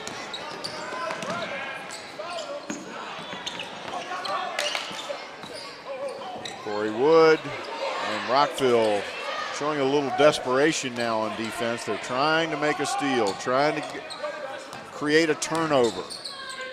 Yeah, they're definitely stretching out the defense. And they do. Here's ball ahead to Porter. He drives to Stewart, who's fouled. Yeah, Ben Horntali thought he had the clean block underneath on Stewart. He got enough body to get foul. There's a nice pass there from Porter to the cutter coming down the lane. Aleem Stewart is yet to make a foul shot tonight, and he misses his first here. Coach Steve Hobson not going to be happy about that. They need these foul shots when the game is waning down, and it's still a close game. It's still anybody's game at the pace these two teams are playing. Yeah, and all these foul shots that Rockville is missing and all the ones that Germantown is making, right now, 7-point game, I can almost guarantee you that that difference is foul shots. 59-52. With 5:59 to go in the game, Dale Green Jr. picks up the personal foul. And that was just a little reach-in foul right there. A little bit lazy defense when you don't want to move your feet. You decide to reach in. We were talking about Steve Hobson a second ago. Steve has had a really tough season from a physical standpoint. Right now, I don't know if we can get a shot of Coach Hobson. He's wearing a boot. He's wearing a boot on his foot. He has a stress fracture in that foot. Earlier, there's the boot on Coach Hobson. Earlier this summer, he had surgery on his wrist for compartment syndrome. And I believe it's next week he's having surgery on his shoulder for a torn rotator cuff. Well, a couple more surgeries and he'll be robotic or bionic or whatever it may be. It's been a tough season for him physically. And 61-52 Germantown. Aleem Stewart travels. Had trouble holding on to the ball. Yeah, Germantown's pressure got Rockville moving a little bit faster than they could handle, I guess. They had good ball movement, but it was going so fast that they couldn't keep up with where it was going. Lost it out of bounds. 61-52. Germantown pretty much in control this second half. Still not able to break free. Rockville's hanging in there. Despite the fact that Rockville has 7 turnovers here in the second half, to go along with their 9 in the first half. There's Ed Porter, drives to the basket, uncontested, 61-54. I don't know if it was Griffin or if it was Wood. He, again, lazy defense. Instead of trying to keep his body in front of him, tried to reach around for the steal, left Porter open for an uncontested layup.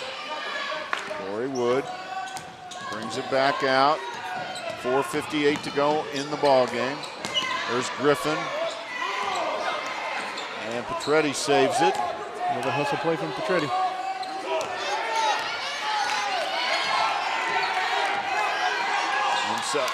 Ben Horntali cannot control. There's a scramble for the ball. And I don't know how Aleem Stewart gets out of that without being hurt.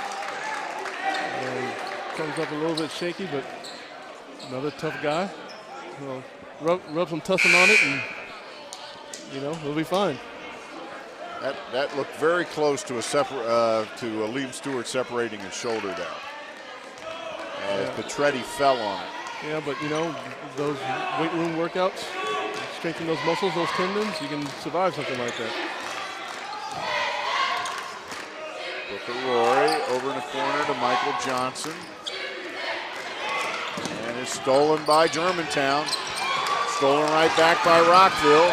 Stolen right back by Germantown. It's a ping pong match out there. It's like tennis out there. Yeah. Germantown now tries to control things. 4:06 to go in the ball game. Griffin to Petretti, and they're working the clock a little bit. There's Corey Wood wide open. Can't turn that one down. He misses it though. Rockville on the rebound. Under 4 minutes to go in the ball game. There's Ed Porter, goes up for a tough layup. And he's juiced by it. And it cuts the lead to 6, to 5. That is the closest we've been since 17 minutes to go in the ball game. And Ed Porter's been the catalyst of the whole thing. He keeps driving down. And this timeout is brought to you by the Montgomery College Facebook page. Visit the Montgomery College Facebook page and become a fan today. Get real-time answers to your questions and provide us with feedback that can make a difference. Connect with your friends and instructors, make new contacts, and find out what's happening on your campus. That's facebook.com/Montgomery College. And I'm just told by our statistician, Evan Brown, that Ed Porter has made 3 out of his last 3 shots, so he's on a little bit of a run for himself. Yeah, he's been the catalyst for Rockville in this little run that they made. It was an 11-point lead a few minutes ago. And there's Dean Monica Brown, who was our guest at halftime. And there's Dr. Judy Ackerman, who is the Vice President and Provost of the Rockville campus of Montgomery College. She's here enjoying the game with her husband. And we see Monica Brown, we see Dr. Ackerman at a lot of MC sporting events, as we said at halftime to Dr. Brown.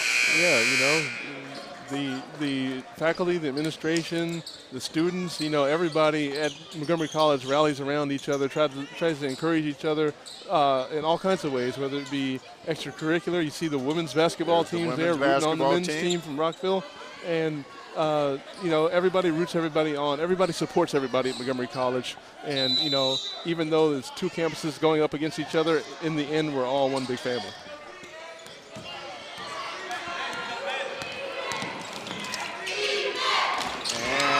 Tyshawn Reed ahead to Ed Porter. Oh, he has it stolen away there by Corey Wood. All the way down the floor. Here we go again. Oh! I'm not sure what happened there. I think either Booker, Rory, or Tyshawn Reed undercut John Taylor, and John Taylor is not happy about it. No, he's not happy. And let's see if we got a look at it here. Yeah. Looks like he had a breakaway, and it looked like Booker Rory didn't try to, but inadvertently ran into the legs of John Taylor. There's a good look there, courtesy of our fabulous camera crew that we've got working here tonight. We've got some great people on camera. They're working hard and giving us the great shots. We really appreciate it. Yeah, if you can see the great shot they have right now of the 2 golden domes right there. Wow. I'm amazed that anybody else can see anything with the glare coming off those heads. It's amazing. It's amazing that they even need more than one light in here. I tell you. Just shine a flashlight on the top of my head, we could light the whole court. John Taylor at the line. He made his first foul shot. Paint some lines on those heads. You got a couple more basketballs. There's his second. Well, that's the best revenge. Yeah, no doubt. And, you know, he took umbrage, but he didn't know. He just felt somebody undercut him. He didn't know it was inadvertent, that it wasn't intentional. And they just shook hands down at the other end of the court, which is a nice gesture on both their parts. So that's excellent sportsmanship. Sportsmanship. These coaches teach. These players, just good people. Stewart tries to go up with it, and he's fouled by Petretti. And this is definitely not the best game in Petretti's career here at Germantown, but, you know, he's had plenty of good games. You're due for a bad one every once in a while, but, you know, he's still playing tough defense. Playing tough defense. He's been on the floor a lot. He's had quite a few rebounds. Aleem Stewart has struggled from the line tonight, however, and this is the wrong time for that with just 3:09 to go in the game. Aleem Stewart's 1 for 5 from the free throw line. And, you know, for a player like him who, you know, is that type of slashing player to get to the basket, he needs to be able to hit his foul shots. He's been the most consistent player on the Rockville team this year, their leading scorer. He was the leading scorer in the first Germantown game with 23. but he struggled here tonight with his shot. Yeah, the two leading scorers from last game are really struggling in this game. There's a steal by Stewart. Let's see what happens. Wood on him, and Wood knocks it away. And there's our crack cameraman, Sean Coburn, had the ball coming right at him.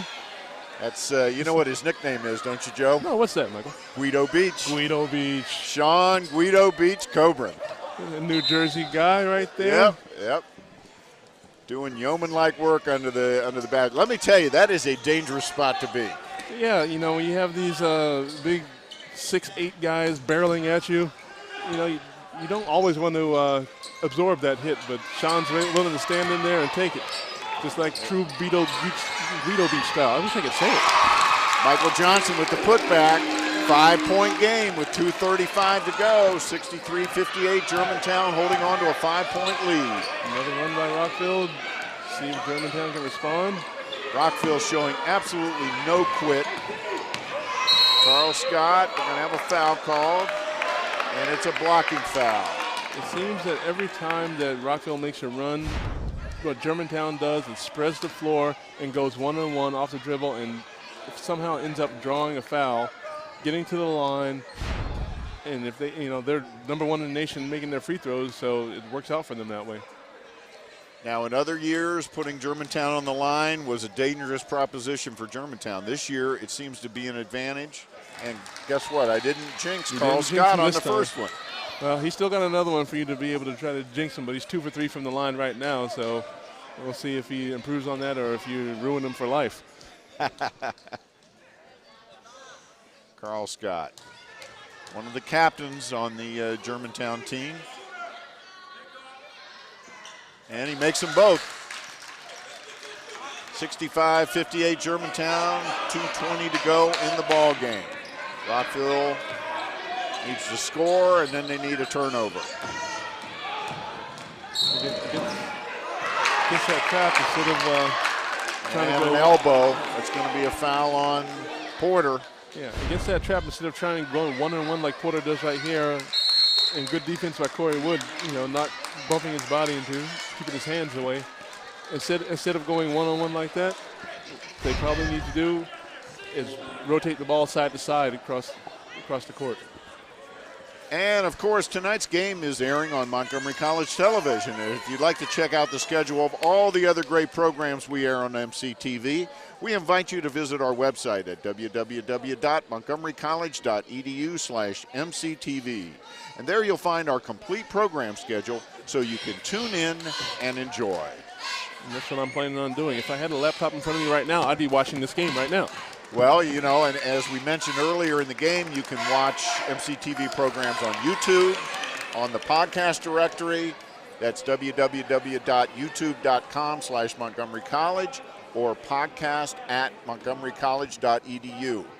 And that's another great way to watch MCTV programs. And we have so many different types of programs that we can show, and including, I don't know, a game like this, or art shows, or informational shows, or cooking shows, or, you know, just about anything that you might want to see regarding Montgomery College is available there. 2:09 to go in the ball game. Germantown clinging, I guess we could say, to a 7-point lead. Yeah, they've been able to maintain at least a 5-point lead for most of the game, but Rockville has no quit. No, there's absolutely no quit in this Rockville team. And here comes Donald Williams. Petretti from the corner, and there he makes one, and that's a big one. Yes, he hasn't been hitting very many of those. I think that's maybe his third one out of 10 or 12 today, but, you know, when it comes down to it, crunch time, big players step up in big games. That was a big three. That pushes the lead up to double figures. And there's a travel. It's been so 2 turnovers there at key moments for Rockville.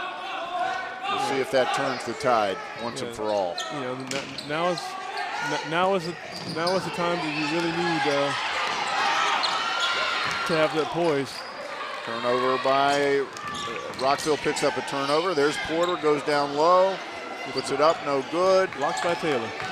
Blocked by Taylor, and Scott comes out of there with it. A minute and 24 to go in the ball game. Germantown's pretty much running the four corners offense right now. They have spread the court about as wide as you can spread it. They get it into Taylor, over to Wood, back to Scott. Now they just play some keep away, and there's a foul by Ball. Yeah, it's going to be that time of the game where it's going to be a free throw fest. Rockville's going to take quick shots on one end, and when Germantown has the ball, all Rockville can do right now is foul. Try to hope that Germantown misses the free throws. And with Carl Scott's success at the line tonight, he's probably the wrong guy to foul as he makes his first one. Unjinxable. He's 4 for 5 from the line tonight. 69-58. Here's Steve Hobson. And Carl Scott. Carl Scott known for his defense, but has shown quite a good offensive game today. And there's his second. Makes them both. Had some key rebounds as well. Just over a minute to go. Germantown enjoying now a 12-point lead. Aleem Stewart puts it up. No good. John Taylor with the rebound. And that may just about do it. Yeah. Donald Williams breaks the pressure. Corey Williams runs it, Wood runs it down, and he's fouled. Yeah. The problem with what Rockville did right there was that took so much time. That took 10 seconds off the clock before the foul happened. If you're going to foul and you know you're going to foul, you might as well foul early so you can save the time on the clock. And this will put Corey Wood at the line, who is the top free throw shooter on the Germantown team. Shoots about 80%. And his first is, I jinxed it. I knew I was going to jinx one of them at some time. He's jinxable. Corey Wood went to high school with John Taylor. John Taylor recommended him to Xavier Joyner. And Xavier was impressed and signed him up. He makes the second. 71-58. Germantown on top. Rockville calls a timeout with 43.5 seconds to go. And this exciting basketball game we're watching exemplifies the great athletic programs offered here at Montgomery College. And if you'd like to see MC athletes in action in all 14 different sports offered here, then the Locker Room on MC TV is the show to check out. It covers all the MC sports teams in action and also features in-depth athlete profiles on every show. To find out when it's on, go to MCTV program listings at www.montgomerycollege.edu/MCTV. And we're being entertained right now by the Rockville cheerleading team. They are an award-winning cheerleading team. They won a couple of big competitions last year. And boy, it's moves like this that show you why. Yeah, they're quite a quality squad right there. You wouldn't get me up there for all the tea in China, Joe. I mean, no way am I standing up there on somebody's hands. Not yet, Michael. we might be able to get you up. The crew might be able to rally behind it and get that done. Yeah, maybe next game I'll try that. There's a steal by Donald Williams, and he's fouled by Aleem Stewart. Yeah, at this point, Rockville, isn't even able to get the ball inbounds and get a shot off. Germantown, unlike many teams who, when they get a lead late in the game, kind of back off, Germantown is still applying the pressure, the same pressure that got them to this lead that they have right now. That's their style of play. And Williams is 6 for 10 from the line, make that 7 for 11. He likes that much better than 6 for 10.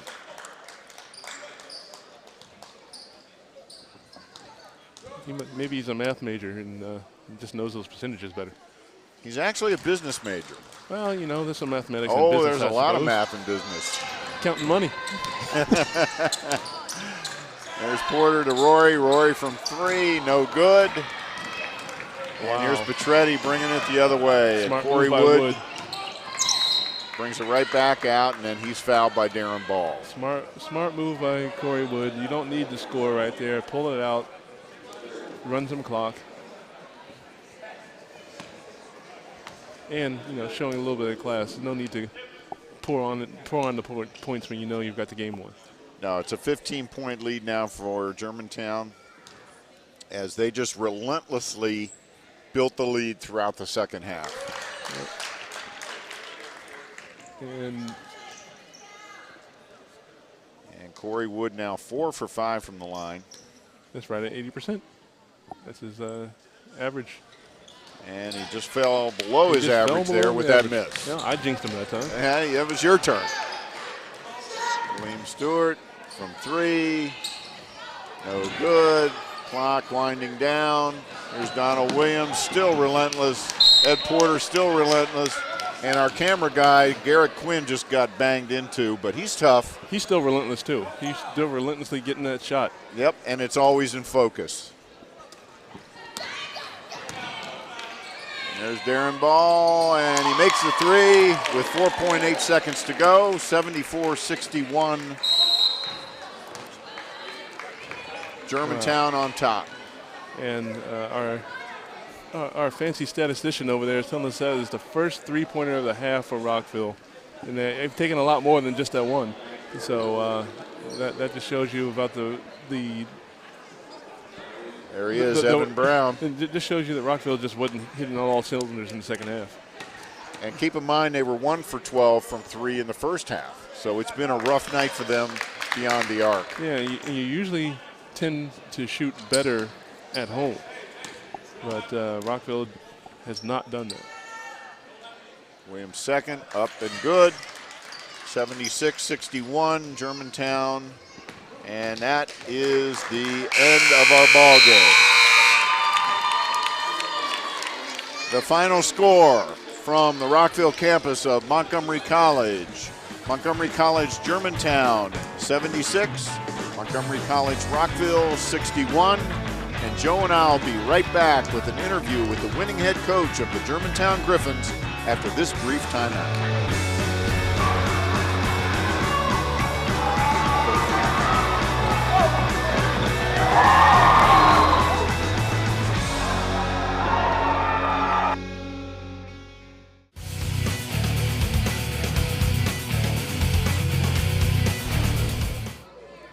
Welcome back to Courtside on the Rockville campus of Montgomery College, where once again our final score, the Montgomery College Germantown Gryphons 76, the Montgomery College Rockville Knights 61. Joe and I are pleased to welcome in the winning head coach from the Germantown Gryphons, Xavier Joyner. Thank you. Glad to be here, guys. All right, Coach Joyner, first of all, congratulations on the win. And thanks, Joe. Rockville came out kind of like a house on fire. You know, they came out with a lot of intensity. They had a 7-0 lead to start the game. How was it that you were able to calm your guys down and get them back on the Germantown Griffin basketball path? Well, Joe, actually I called a timeout when it was 7-0, and I told our guys to relax, but you have to pick your intensity up. And definitely when you're playing on the road, you know, teams are going to come out with fire. We come out with fire every night at Germantown. So what I told them, I said, Rockville's intensity is way higher than yours. If they're at 100, we were at 50. So I said, just relax, calm down, and the game will at least play itself out. Once, you know, that first fury, which was huge. I mean, they were really going after it. Pretty tough fury there. Well, Coach, you know, looking at the score, 76-61, you guys are averaging almost 90 points a game. What happened today? I know this was a stressful game. You said when you pulled up, you said, man, this was a stressful game. It was a very physical game.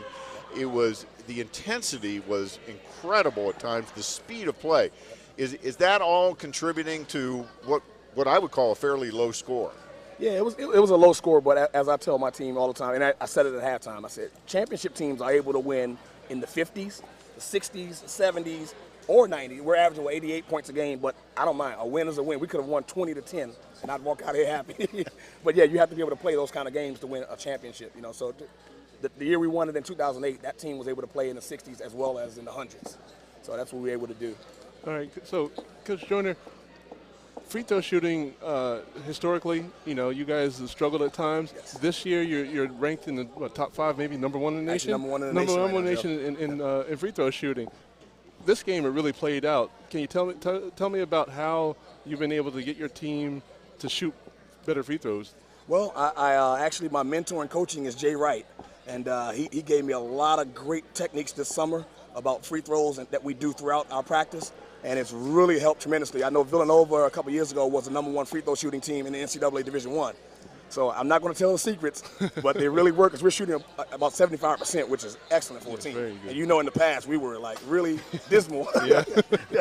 It used to be an Achilles heel for you. Yes, big time. Now let me ask you about one other point in the game.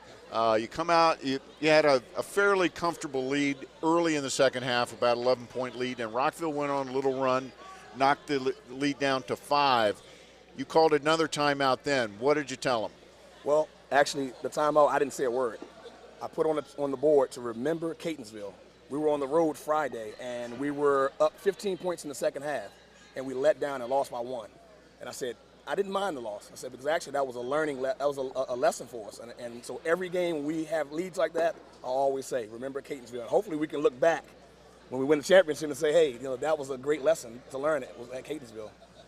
Well, that's great. When you have a timeout, you don't have to say anything. Yep, that's awesome. That's really good. Well, Coach, one last question I have for you is, could you talk to us about your sophomores, your sophomore leaders, and what they bring to you, both in terms of what they do on the court and, leadership in practice and, off the court, things like that? All right, we have 3 sophomores that are playing now, and one that is actually sitting out. He got injured. So there's Carl Scott, number 20, who came in and gave us a huge boost off the bench today. We have Justin Best, number 12, and Justin's our shooter. He's averaging like 12 points a game, and John Taylor's our stud. They have been awesome as far as leading the way from day one, from the time school started. They've just been basically put us on their backs because we're a fairly young team with only 3 sophomores, but those 3 have been like excellent leaders. They come to work every day. They practice hard every day. They play hard in every game, and as you can see what Taylor's stats look like, I mean, he's really been awesome this year for us. Yeah, he's been great for you guys this year, yep. and hopefully continued success as you go along. Definitely. Well, Coach, thanks so much for taking the time away from your team and stopped by for a visit. We really appreciate it. Congratulations on another big win tonight. Thanks a lot, Michael. Joe, appreciate it. And Joe and I will be right back with a look at the final stats and our player of the game after this brief timeout.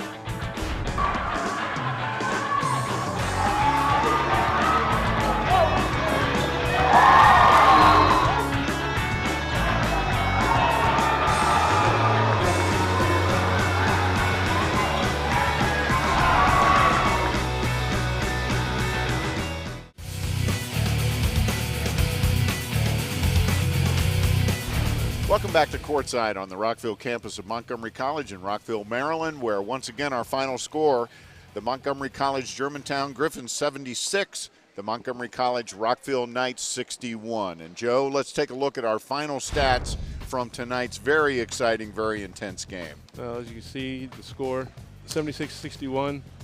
The 2-point field goals, Rockville, scored 20 of them. I had 7 more than Germantown did.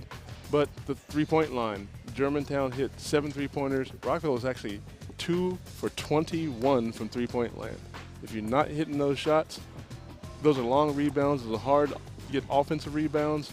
These are transitioning on the other side. Another big stat was the free throw line. Germantown 29, 41, 71%. Rockville 15 for 28, 54%. That is 14 more free throws that Germantown hit that Rockville didn't.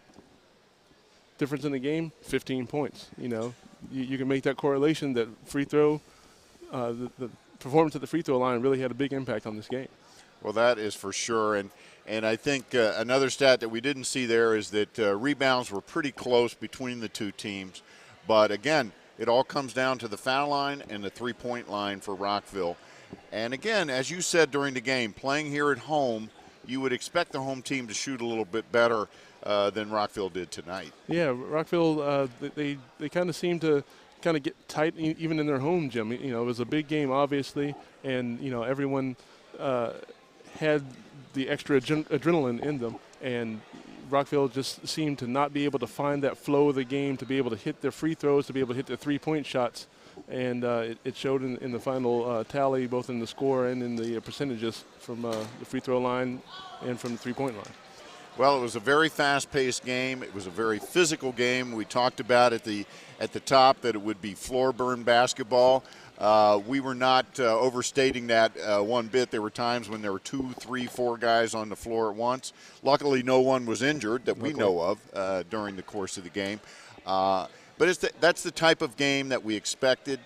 It shows up. There were a lot of turnovers, a lot of missed shots. You know, it's a rivalry game. It's played at a very, very high intensity. We heard Xavier Joyner say it. Rockville came out. The meter was at 100. Mm-hmm.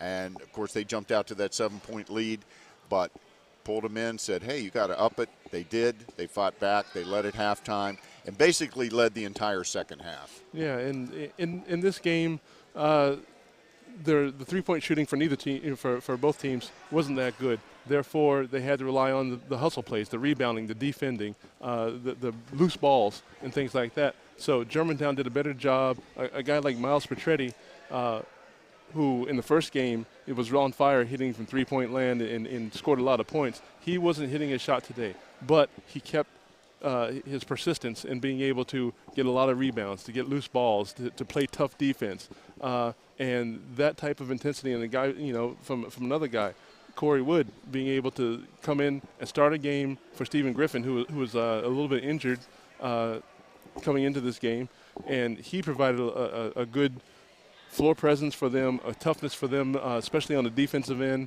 and was able to guide that offense to be able to stop the flow of a Rockville run, to be able to get Germantown back flowing offensively again and retake the lead or to extend the lead that they already had.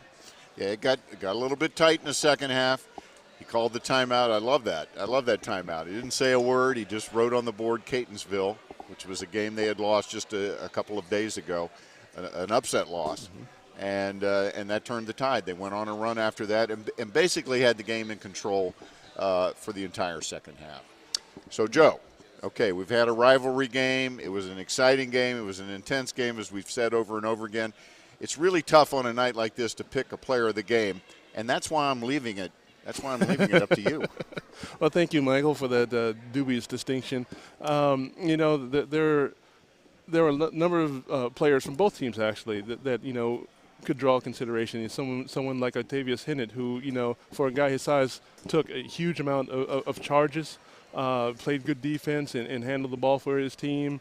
Somebody like Donald Williams, who every time his team needed a bucket, or needed to stop one of those Rockville runs, he was able to take the ball one-on-one and take it to the basket. But there's no way that, you or I or anybody, who'd seen this game could take anything away, take the player of the game away from Jonathan Taylor.